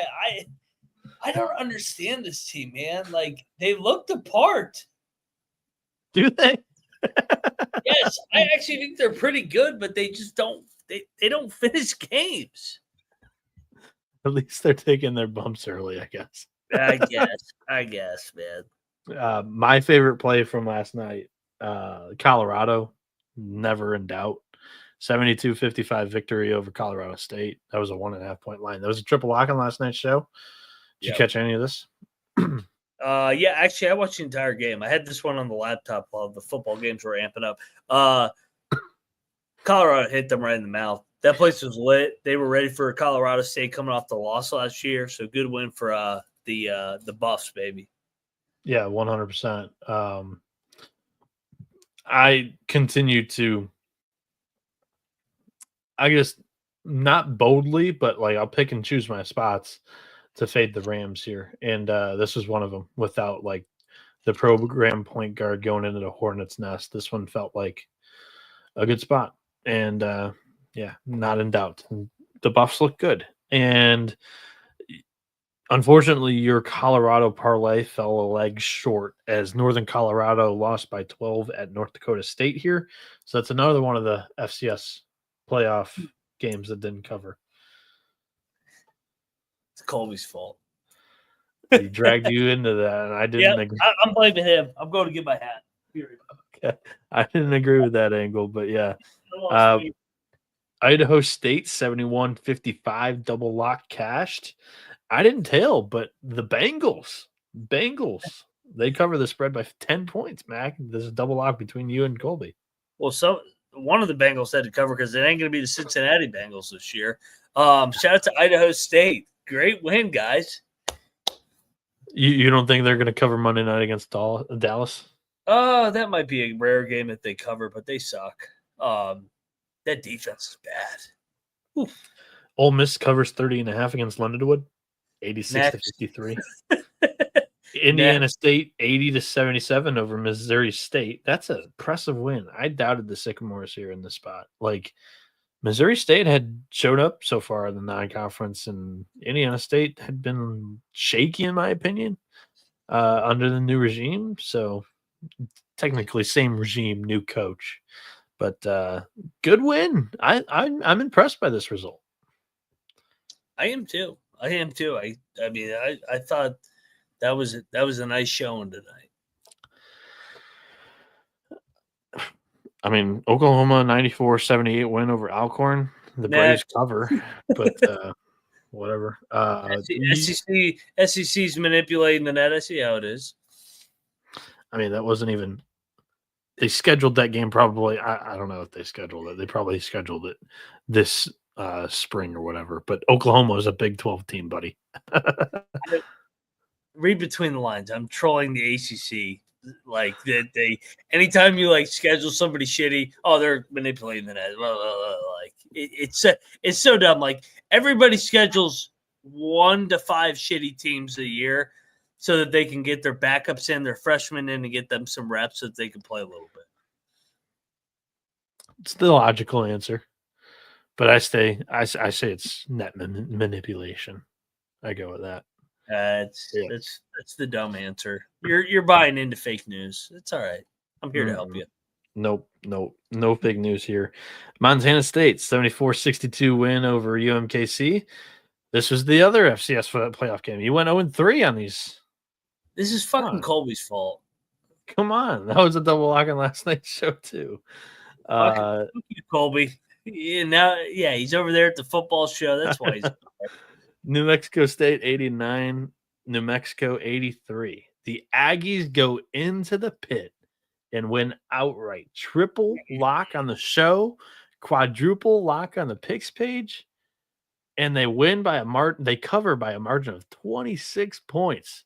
Way too many points for one of the best rivalries in college basketball. Come on. We need to have a real discussion about Richard Pitino. I know they went to the NCAA tournament last year, but they drop way too many of these games. They do, 100%. They drop way too many, or shit. Earlier in the week, they should have lost to San Jose as a fucking 18-point favorite. Yeah, honestly, Richard. He had been pretty clean the last 2.5 years. No, they lost to Air Force last year. Oh, in conference, yes. They had a couple of. They had a couple of stumpers against Air Force. Like what? Yeah, but in non-conference, they had been clean. Back-to-back seasons coming into this year, still clean non-conference. This one definitely hurts. Yeah. The Air Force loss last year. Yeah, you got me on that one. But I'm done. I mean, I got nothing. New Mexico could do better than Richard. They could do better. Yeah. I like Richard. I like Richard Pitino. I know Richard Pitino a little bit, but that's not the standard. You can't lose these kind of games. Yeah, I mean, it's a rivalry game. I get it in a way, but there is a pattern. You have to win. You have to win the game. I'm not asking you to cover 20, but you can't lose as a 20-point favorite. Yeah. That'll keep New Mexico State out of the Mountain West. Yeah. They're talking about the new conference bullshit in the chat. New Mexico State's not getting that invite now. Yeah. Loyola, Maryland. Oh, why the second straight time I've done Loyola, Maryland when talking about Loyola Marymount. It's a lock battle. They win by 4 against Nevada. Get Alford out of here. Colby on this Alford train. Like, get out of here. Here we go again. Like, get out of here. This is his LMU squad, the Lions. They get it done. They were trailing in this one for a little bit, from what I saw, scoreboard watching. What, LMU? Yeah, right. LMU led by as many as 20 in this game. Oh, I thought when I checked, they were down. So. No, they were led by as many as 20. Then they blew the lead, and Nevada took the lead around the 8-minute mark. And I mean, damn, that's a bad loss for Nevada now. I mean, that's kind of a couple of tough performances, tough results in a row here. It's a bad Washington week. State, it's a bad week. Well, yeah, a double-digit loss on your home floor to Washington State, and then a road loss against LMU. That's gonna hurt. 2 losses at WCC. All of a sudden, the Mountain West doesn't look too strong. With the New Mexico State loss today, and then Boise State lost to Washington State, and Nevada losing 2 games back-to-back to the WCC. WCC all of a sudden doing all right with the Washington State ad and LMU popping up and beating Nevada. San Diego covered against San Diego State. Sorry, my connections. Is the WCC better than the ACC? Oh, I was kind of getting at WCC is better than the Mountain West. But is it better than the ACC? I mean, you got Gonzaga, Duke. They're kind of comparable. St. Mary's, ACC has better at the top, and their floor is not nearly as low, in my opinion. They have more teams at that top level than the WCC, and their bottom's not nearly as bad as WCC. I'll do a deeper dive on this. I think it's close. I mean, if you were to cut like 6 random teams from the ACC, then we'll try to compare. But I think the ACC is over the WCC still. San Diego covers against San Diego State. Boston College. The Aztecs win 74-57 over the Toreros there. That was a lock of yours on San Diego. Yeah. Let's go. Okay. One more game. Sorry. UC San Diego 81-60 over Bakersfield. Great performance here. Pulled away in this. Dude, they're playing well. Dude, San Diego is right there with Irvine, in my opinion. Right there. I know. That's why everybody's crowning Irvine. I'm like, dude, there's some other good teams in that Big West. I mean, yeah. Is the Big West? I mean, where does the Big West match up? I mean, they're a top 10 league right now. I think they are 100%. Yeah. It's a good and it's entertaining basketball too. I love the Big West this season. It's very, very good. And on at the end of the night, just wrap up the night with the Big West. Unfortunately, we got to talk about this game because Gonzaga pissed away a cover. We got to talk about the Zags. Choke job. We got to talk about the Bulldogs. What a win for Kentucky. They pulled that one out of their ass.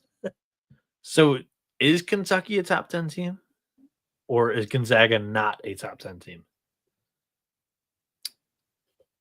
There's got to be one takeaway here, I think. You can't blow a 16-point lead.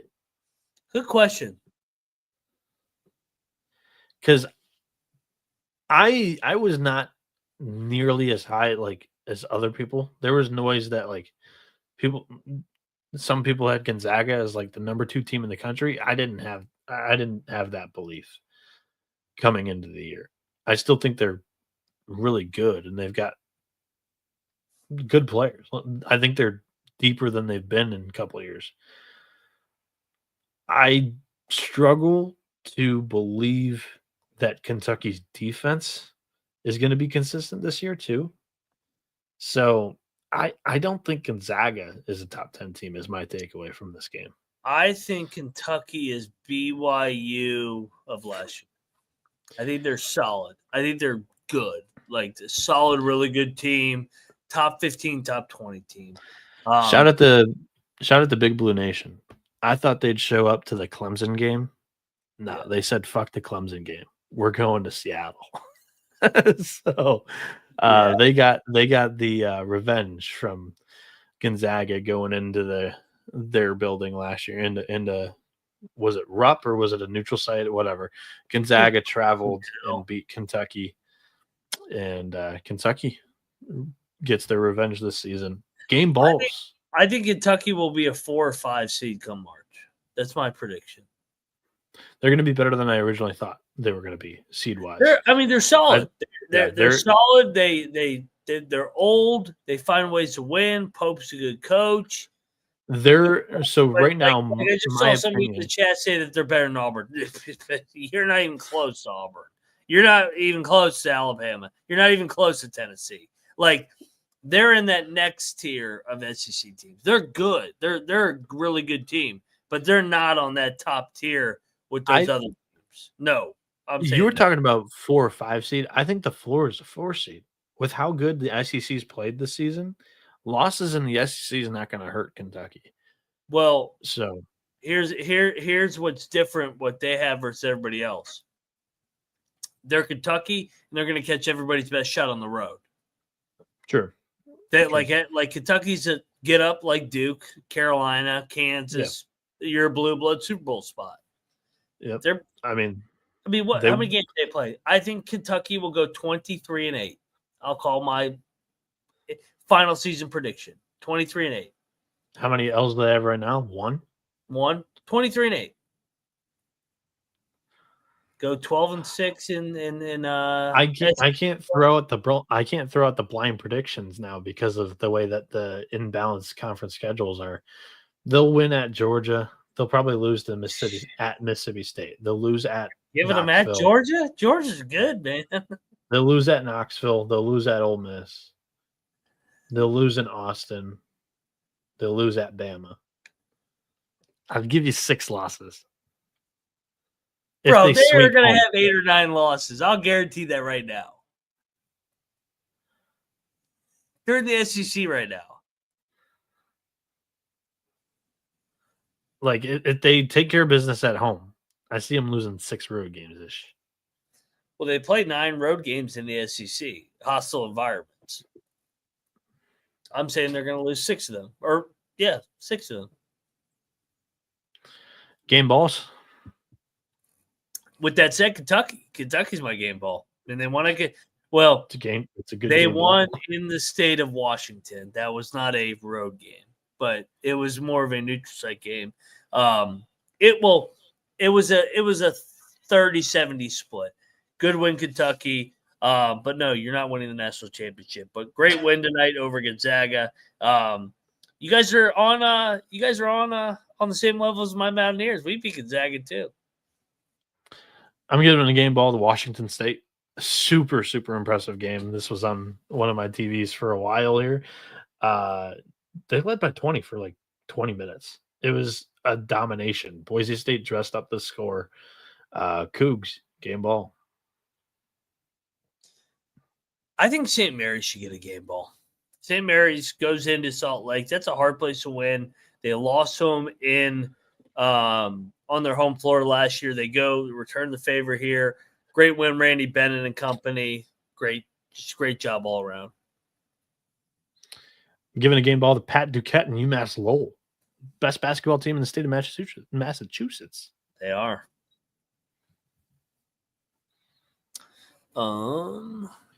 Next game ball, New Mexico State. That's a good game. What a win at the That's pit in was a trash ball overtime. Let's 9. go. What a win. Yeah. That's a great game ball. I should have given them a game ball over my last pick. My final game ball, I'm going to give it to Stanford, winning a rivalry game, opening weekend for ACC play, starting it off 1-0 in the Kyle Smith era. It's a good one. 6 game balls. There we go. Yes, sir. 134.40 for the TMZ crowd, so I can trim out the picks only or whatever. And let's get going. I'm gonna pull up some odds. Didn't have this prep before the show, but give me 2 seconds. The first game of the day, or we've got 4 at noon. So here, hold on. Let's go in order. Good ones tomorrow. Yeah, Early. it's a small slate, but I always like these Sunday slates because they're more digestible than the big ass Saturday slates. First game though, we're gonna start it off with a banger. Maine and Fordham. The Rams -5 against the Cocaine Black Bears. Mac, what are you doing here? Hold on, I'm pulling up my odds here. You're good. We got Maine. Fordham laying 5.5. Give me Maine, man. Maine's been chippy as a dog, so I'll take the dog here and keep fading Fordham. I'm also on the Black Bears. Yeah, I think that game will be a little bit tighter. Fordham might win, but I'll take the Black Bears to cover there. All right. The 2 runt of the litters are playing each other tomorrow. The Oklahoma State Cowboys and the Seton Hall Pirates. This is for the challenge. Yes, it is. It's the tiebreaker game. Home teams are 10-0 here. Are they really? I didn't follow that. Every home team has won every game, and we haven't had a close one, really. I mean, Big 12, Big East, they have good home court atmospheres with the way it shook out. Make sure you shop around if you're looking to play this game. Both teams could be catching a 1.5 at different areas right now. Kind of the market has no idea what they're doing in this game. And Mac, are you going Big 12 to win this thing? I am. I'll go Oklahoma State. The road team is due for a win here. The 11th game, the final game of the slate.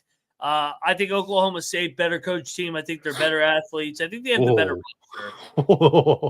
You're calling them the better coach team? I'll take Lutz over Shaheen. Yeah. Oh, I think like Shaheen's Shaheen. He just doesn't have I think Shaheen's overrated. I think he's a tactician. I don't know much about the talent acquisition part, and that's half the job. Coach. But I have Seton Hall on out of it for all that said. I haven't been a fan of this Pirates team this season. So I think Oklahoma State being a dog, catching a 1.5, I think they win the game. So I'll take the Pokes there. Holy shit. Oh, you're locking this? Oh, yeah. Cowboys for the challenge. You gotta lock this up. Better roster. I'm just looking at this line for the first time today. Oh my God. Auburn's laying 30.5 against Richmond. Holy shit. Auburn's got Ohio State next. We should bet Richmond. I'm not betting against Auburn. Have you seen what they did to Vermont before they played Houston?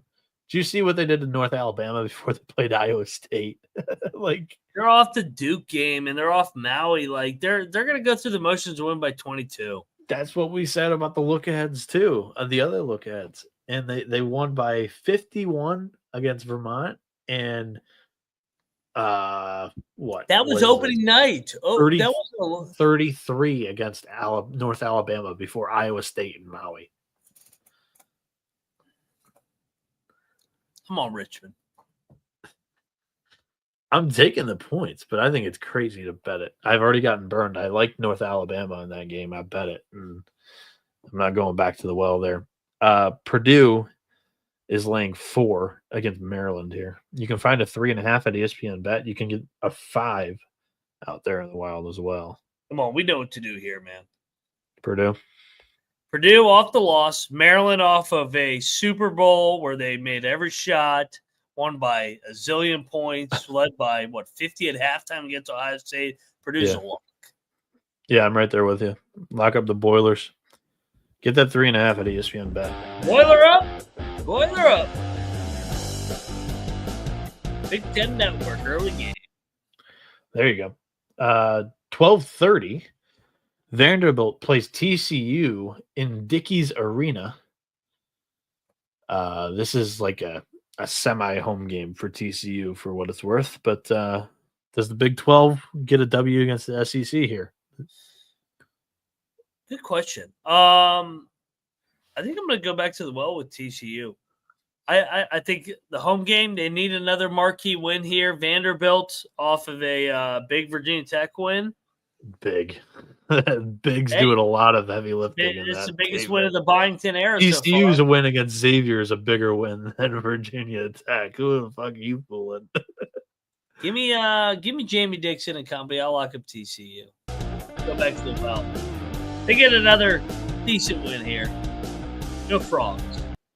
This is a tight spread, neutral site, different sight lines. We just saw this with Boise State. I think it's going to be a tight game. TCU right now, 353rd in free throw rate. I'm going to pull a Sean Green. They're 61% from the charity stripe. I can't back that, so I'll take Vandy. We move on to the 1 o'clock slate for the chapters people. Dude, this is so much better than the NFL. Like the slate tomorrow. The slate awesome. They got some games tomorrow. Yeah. Is Kansas a lock tomorrow? Yes. Laying 5.5 at Missouri? Yes. Yeah, I'm on it with you. This is a Bill Self personal game against Missouri. Off the loss against Creighton. Off the loss. He's going to beat Dennis Gates like he always does. Kansas by 20. Yep. I'm with you. That's a double lock. Get up spot for old Rock Chalk.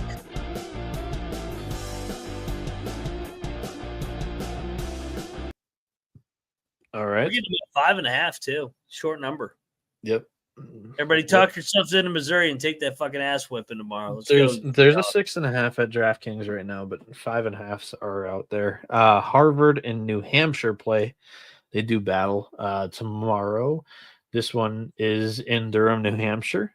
The Wildcats are getting 9 points. Take the points. Yeah, I mean, who's Harvard to be laying 9? New Hampshire could be live. This line kind of stinks, but yeah, give me the points. New Hampshire did lose outright to Dartmouth too. Oh yeah, New Hampshire's bad now. Don't get it twisted, everybody. Yeah. I'm not going to play it, but I would not be surprised if New Hampshire won this game. I was contemplating whether I'd pull the trigger on the points or not there. Siena plays Canisius tomorrow. Canisius is catching points 5 against Siena. Siena off the 1 point loss to Niagara. Do they salvage the Western New York trip, Mac? No. Really? You're on Jimmy Christian's boys. I'm on Canisius. I'm going to lock up Canisius. I think they win the game outright for win number 1 here over the Saints. You got to fade the Saints when they're favored. Give me Canisius, the Golden Griffs. Get it done outright. I'm not playing this. Today. I'm not playing this, but I'm not playing this, but I'm on the Golden Griffs with you. Yeah, this is Wagner, MAC, baby. This is MA's. Dog it up. The Mac special. Wagner does battle with Maryland Eastern Shore tomorrow, and Eastern Shore is getting 6 points.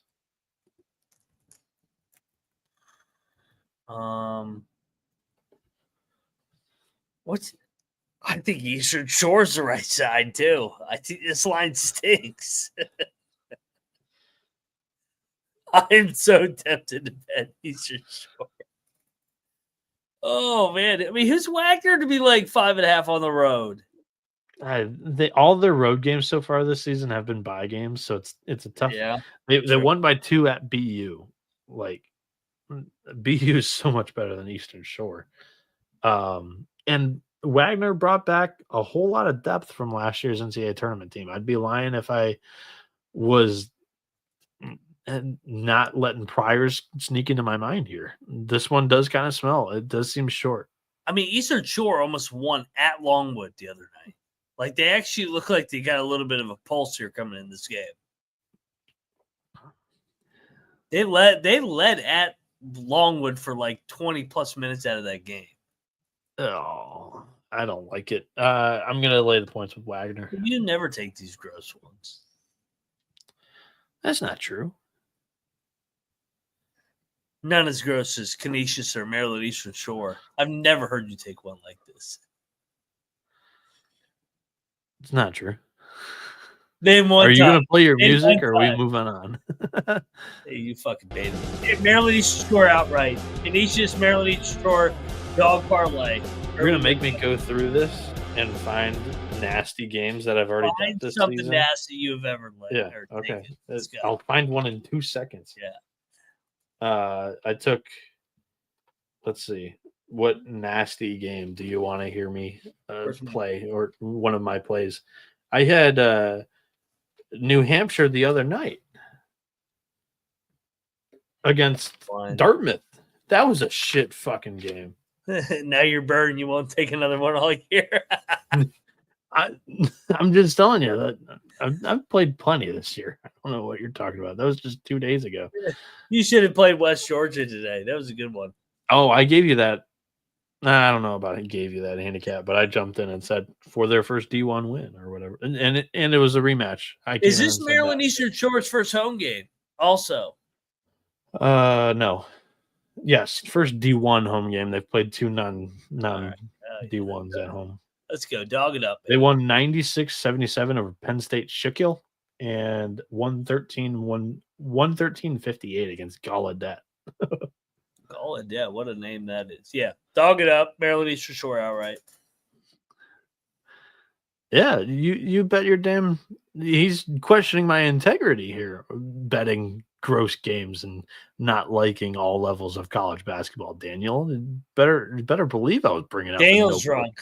He's celebrating Arizona State. Oh, as he should be.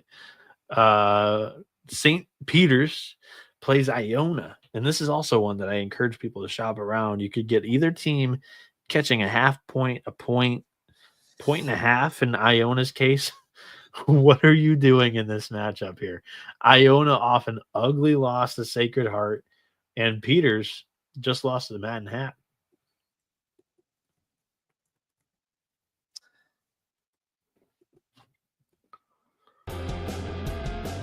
Tobin Anderson. Oh, get out of here. Dude, they had the best roster in this league. They need to put it together. They're not as bad as they were the other night. You want to lock battle? He's not a good coach. I'm on Iona. I'm on the Peacock. A Sunday home spot for old Tobin. Cornell Army, the Big Red lane, 6.5 points. Ooh.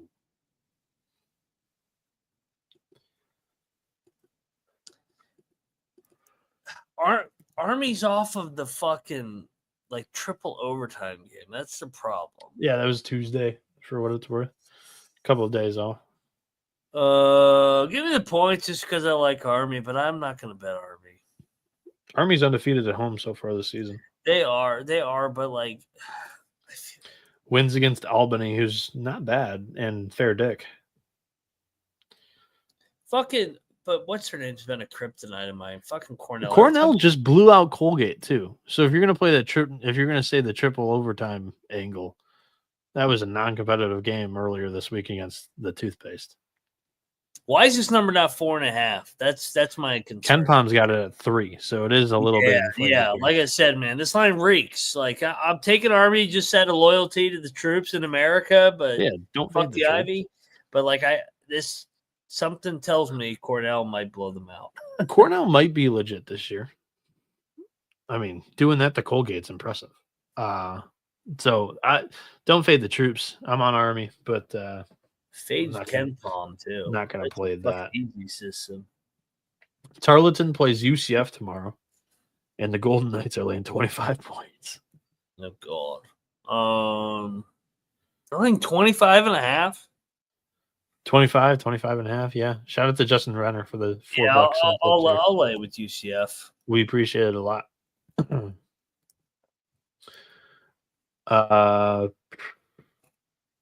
I think Tarleton's one of the worst teams in the country, so I'm going to lay the points. We've got Merrimack and Niagara next, and Niagara is getting 1.5 to 2 points depending on where you look here. The Warriors and Purple Eagles. Where are you going to go in this matchup? Ooh, man. You know me, man. I love my Sunday home teams in the MAAC. A little Sunday brunch spot in the Northeast. Niagara, lock it up. They're gonna win outright. Oh, this is gonna be a lock battle. I'm on Merrimack let's go. Short number. Get Merrimack out of here. Let's go.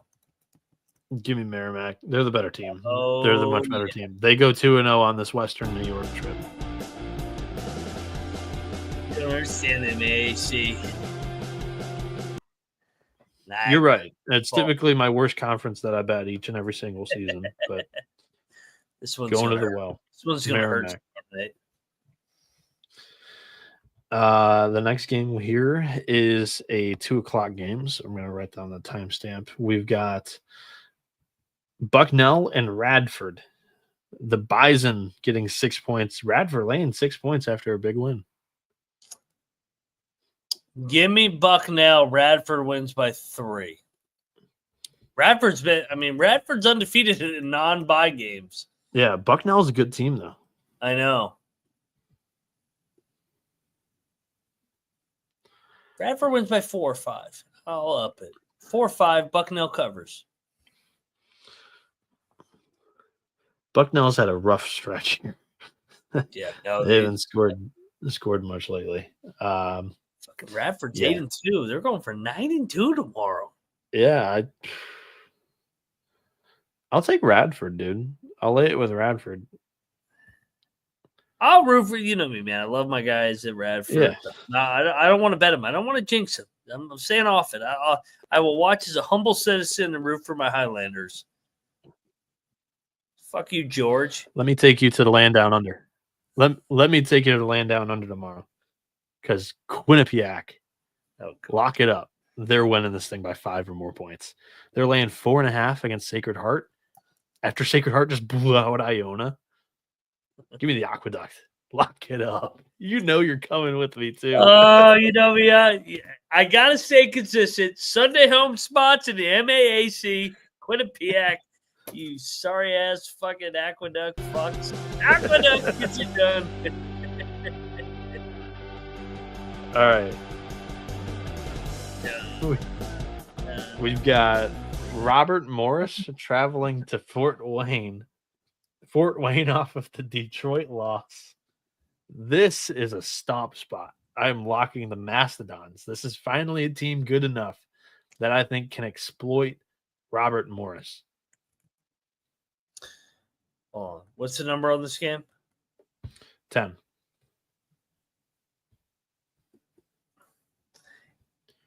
You can get a 10.5 or a 9.5 for what it's worth.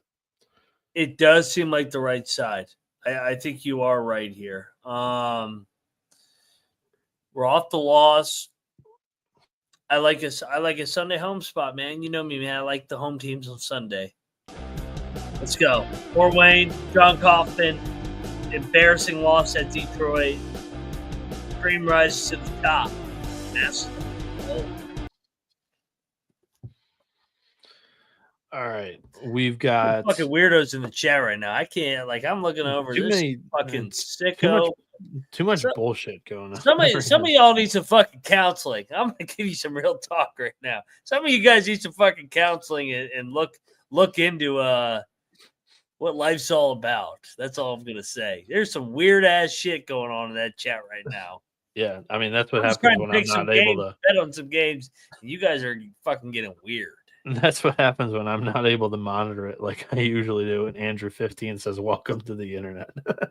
SIU Edwardsville is laying 3 against motherfuckers in there. What the fuck's going on? Let's go. Next up, Edwardsville is laying 3 against Ball State.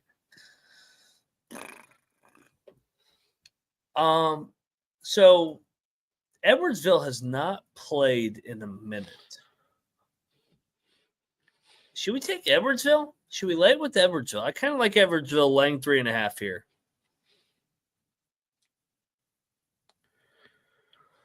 Yeah, the last game was November 29th. I was Rest about or to say, rust? they have not played in a while. Rest or rust? What do you believe in? Well, Well, Ball State hasn't played in a while either. November 27th was their last game. I felt like Edwardsville stumbled. Edwardsville's a fringe lock for me, man. I'll take the home team in this. Dude, you know me, man. I like the Sunday home teams. There's something about the Sunday home spots. Don't get too carried away over there with your brunch. Oh, no. I'm telling you, those environments are lit on Sunday. You faded a Sunday home spot in Missouri. That's because there's going to be a lot of Kansas fans there. I'm not fading Bill Self on Sunday. Everybody else can get faded. Hey, Como was lit the last time Kansas came to town. Oh, it was, and then they got beat by 90. 30, yeah. Yeah. Fairfield, Mount St. Mary's. The Mount Lane 2 against the Stags. 0-1 team versus a 1-0 team. What do you think? I think we take the 0-1 team. I think the Mount gets it done. Yeah, I think this line's a little short. I think there's value on the Mount here. Fucking Donnie Lynn's doing a good job, ain't he? Yeah, Fairfield's coming in kind of rolling right now, 3-0 with wins over Vermont and Ryder in there. I just think I'll take the conference home opener here with the Mount. I can't. I mean, I can't say my guy because we had Casey on as well on the coaches tour. But the Mount gets it done. Lock it up. They're gonna get this done. They're 1-6. Yeah, I'm in the same boat there. I think they get on the board. Speaking of 1-0 teams, we've got Marist and Manhattan doing battle. The Jaspers home team here, they're getting 2 points. Now they may be a little happy though off that Friday night banger that they had. Give me Marist. Give me Marist. Better team here. I'm fading Manhattan coming off that big win.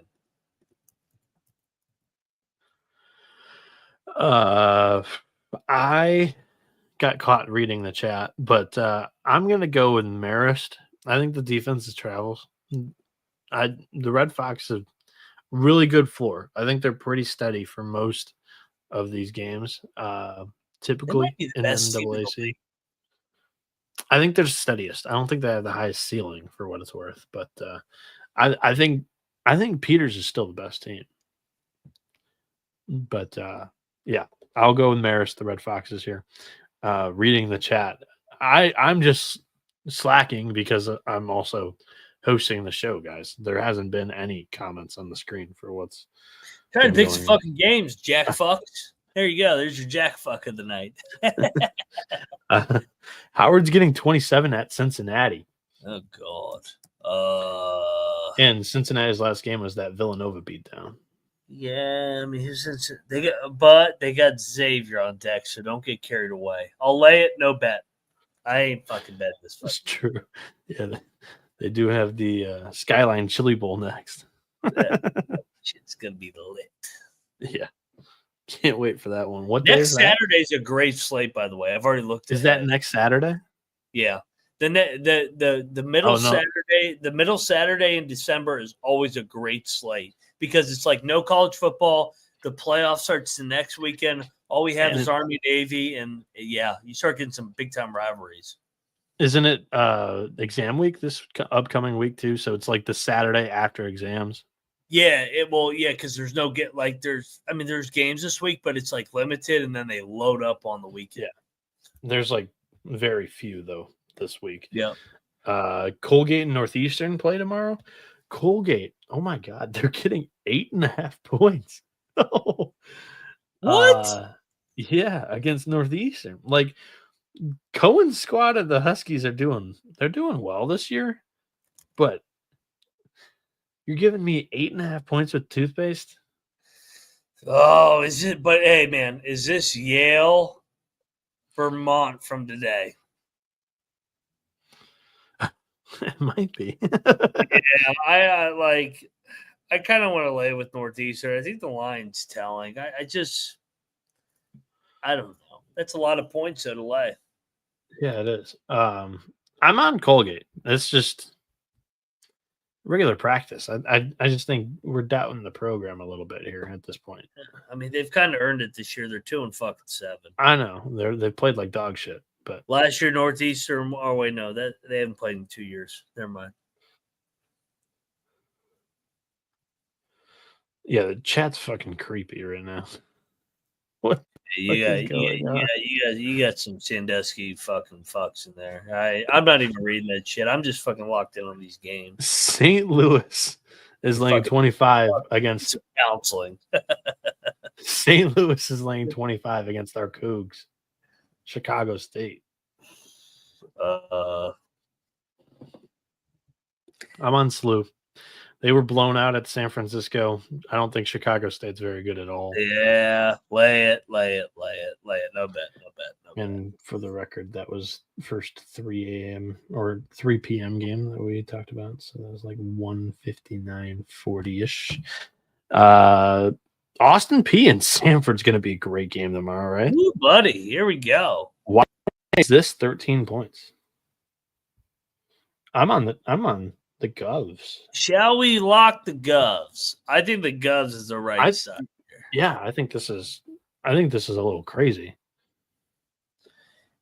I'm trying to figure out why the line's the way it is. I mean, I know Sanford is absolutely rolling here. Last year was actually they didn't play last year. Sorry. Sanford's been limping the last couple games. They were tested the other day. I think coming back home, I think we take the Govs here to lose by 7 or 8. I'm locking it. Let's go. Let's go, Govs. Hello, Govs. 13.5 points on FanDuel. They've had a week to prepare for the Sanford press. You're right. I like that. I like that quite a bit. Let's go. Let's go, Govs. Rice and Texas State play tomorrow. And Texas 5. The Bobcats. This is an interesting game here. I think Rice is Rice is live lock. The fuck is Texas State laying 5 for? Lock. Get this fucking Texas State shit out of here. This is a great game. I think Rice could win this one. I'm on the Owls there. I'm not going to pull the trigger only because Texas State's been pretty good at home. Or no, they haven't played many home games this season so far. They won the Ohio game on neutral site at the MTE there. Florida Gulf Coast is getting 14 at LSU tomorrow. Your thoughts here? Fucking team fucking killed me the other night. Against Furman, they should have won the game outright. Coming in here, LSU 7-1. Who's LSU got on deck? I need that for my handicap. SMU. It's in Frisco. Gulf Coast Fringe lock. Check the fix page.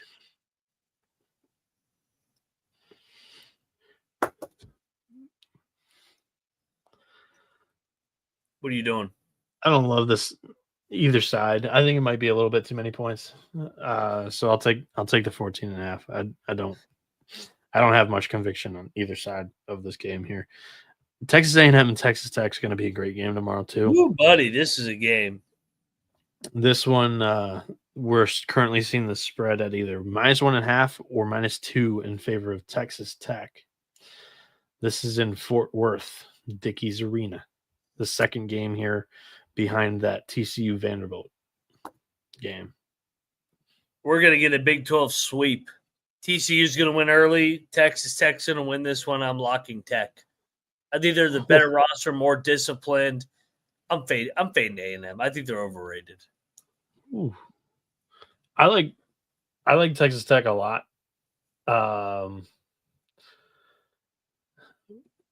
But I still don't think they've played anybody yet this year. So I'm still hesitant here. I think Texas A&M is the best team they've played so far. I am going to lay the points only because I do believe in the Red Raiders this season, but they've in the 2 games that they played against good competition, St. Joe's and Syracuse, good, a lot of work there. They didn't look too impressive, so I'll take Tech, but don't love it there. Cannabis Capper's asking how A&M's ranked. They ain't going to be ranked tomorrow when Tech drills their ass. Let's go. Guns up. Well, you know why A&M is ranked. Ohio State's way overvalued right now. A lot of people like Ohio State. I don't know why. A&M ain't that good. Let's go Tech. They've got wins over Ohio State and Creighton and Wake Forest, but Wake Forest ain't good. Everybody thought they were going to be good this year too. Mercer and Stetson play tomorrow. This is I think at Stetson. Yeah, at Stetson here. And the Hatters are getting 3. So Mercer just won an FCS playoff game today. Yeah. I think we should take Stetson. Donnie Jones, home dog. Mercer's off the big win on the kids' day here. I think Stetson's alive. Their first D1 win of the season? Yeah, I think Stetson might be the play here. I might bet Stetson. I don't know.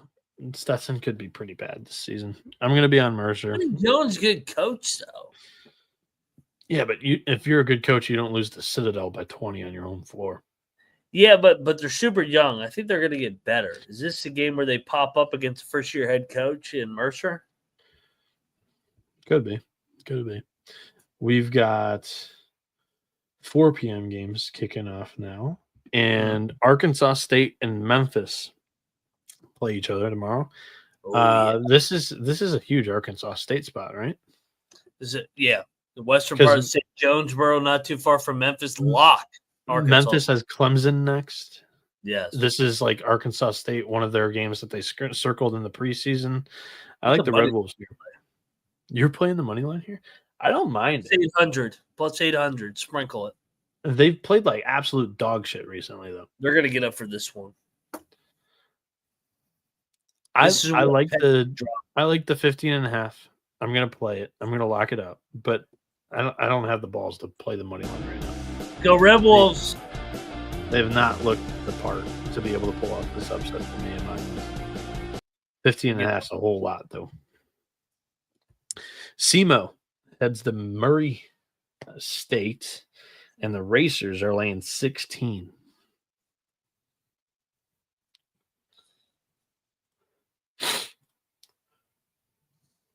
Lay it. I'll lay the 16 with Murray. Yeah, SEMO's gotten drilled for what it's worth when they I don't like SEMO. SEMO's not very good. 28-point loss to Bradley. 9-point loss to Vanderbilt's not bad. 18-point loss to Lipscomb when they've hit the road this season. I'll lay it with Murray, but I don't love that one either. Prairie View plays Mississippi State. And they're plus 38.5, dude. Hey, did Pick cover this number the other night? No, but actually they did.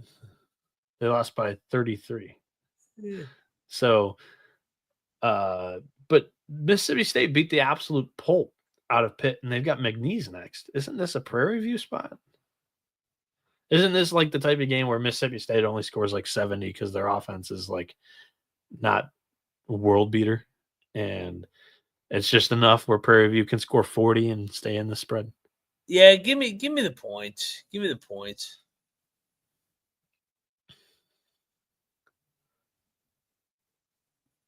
Give me the points. I'm going to lock it. Oh, my God. Yeah, I'm pulling the trigger here. Cocktail Napkin only has this at 31. Prairie View only needs to score if Mississippi State scores 70 points, which some nights it's tough for a Jan's team to score 70, right? That means that all Prairie View needs to do is score 31 to cover this. talk you into tailing this or what? I'm out. I'll root for you. If Mississippi State scores 80, yeah, all Purdue has to do is score 42 to cover. I'm out. It's all you. I'm rooting for you. And I don't lock gross shit. Get the fuck out of here. I typically have more of these 40-point spreads than you do. Let's go. Yeah. South Alabama plays Jacksonville State. This is going to be a good game too. I'm going to take the home team.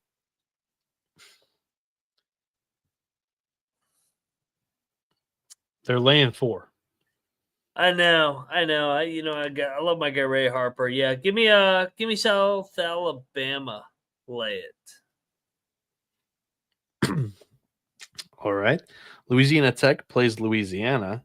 This is a rivalry game. Louisiana hasn't looked great this season. Louisiana Tech is one of my favorite mid-majors this year, but 7.5 seems like a lot.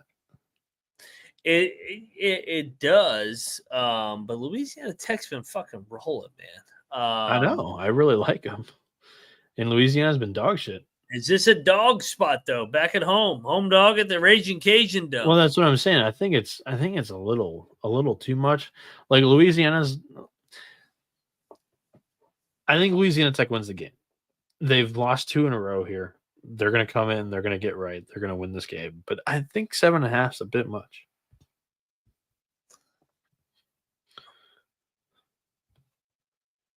Give me the Raging Cajuns. I'm with you.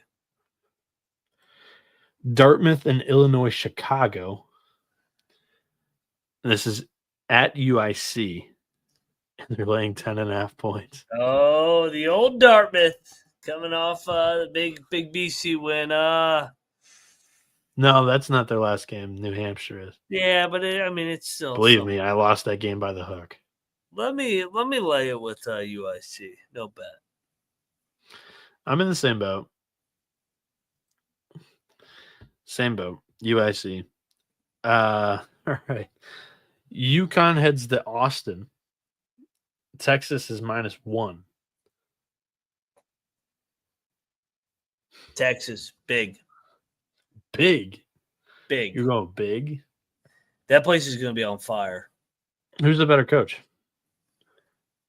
Oh, fucking Hurley. Easy. But UConn's off of like the get-up spot of get-up spots against Baylor. That was an empty the kitchen sink game just to get one game. Texas is going to blow the fuck out of UConn. So Texas is not circling Texas? They're not getting up for Texas? Are they going to be able to get up back-to-back spot? Now they got to go on the road. Texas has a way better roster. Oh, I don't know about that either. They have way better players. I don't know about that either. I don't know if I can give you Hook them. Texas is going to blow them. I'm telling you, Texas by 20. Caravan might play, maybe. Dude, they emptied everything out. Fucking Hurley was headbutting Mahaney when he made it free. They suck. They that was a great win, like a culture win. They're gonna get drilled tomorrow. I'm not betting this. I'm taking Texas, but I don't know if a blowout's happening here. Texas is gonna kill them. Okay. Confident. We'll see. Dude, that place gets lit. That place is going to be on fire tomorrow for UConn. We'll see. And they lost in football today. Even more reason to take it. Yeah, and they didn't show up for football today. So yeah, they're going to drill UConn. So Iowa State's got Iowa next, but they first have to play Jackson State. Are the Tigers good enough to cover 36.5 at Hilton?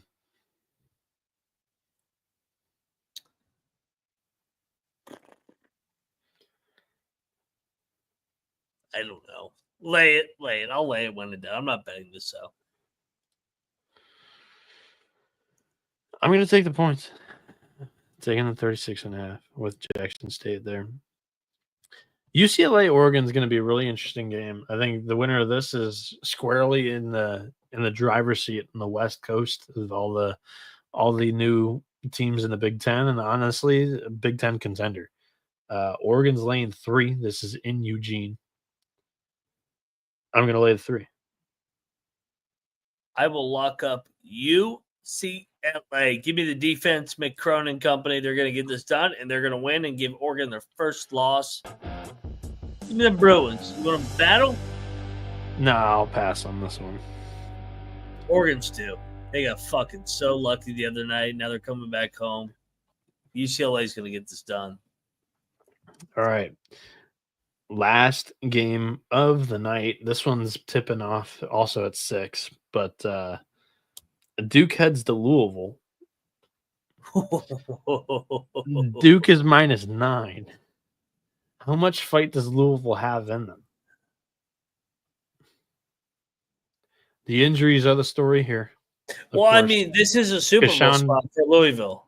Yeah, 100%. Sean Pryor out for the year.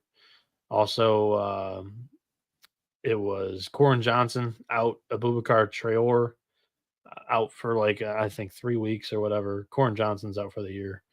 But 3 rotation players, because Kelsey plays everybody basically 25 minutes. But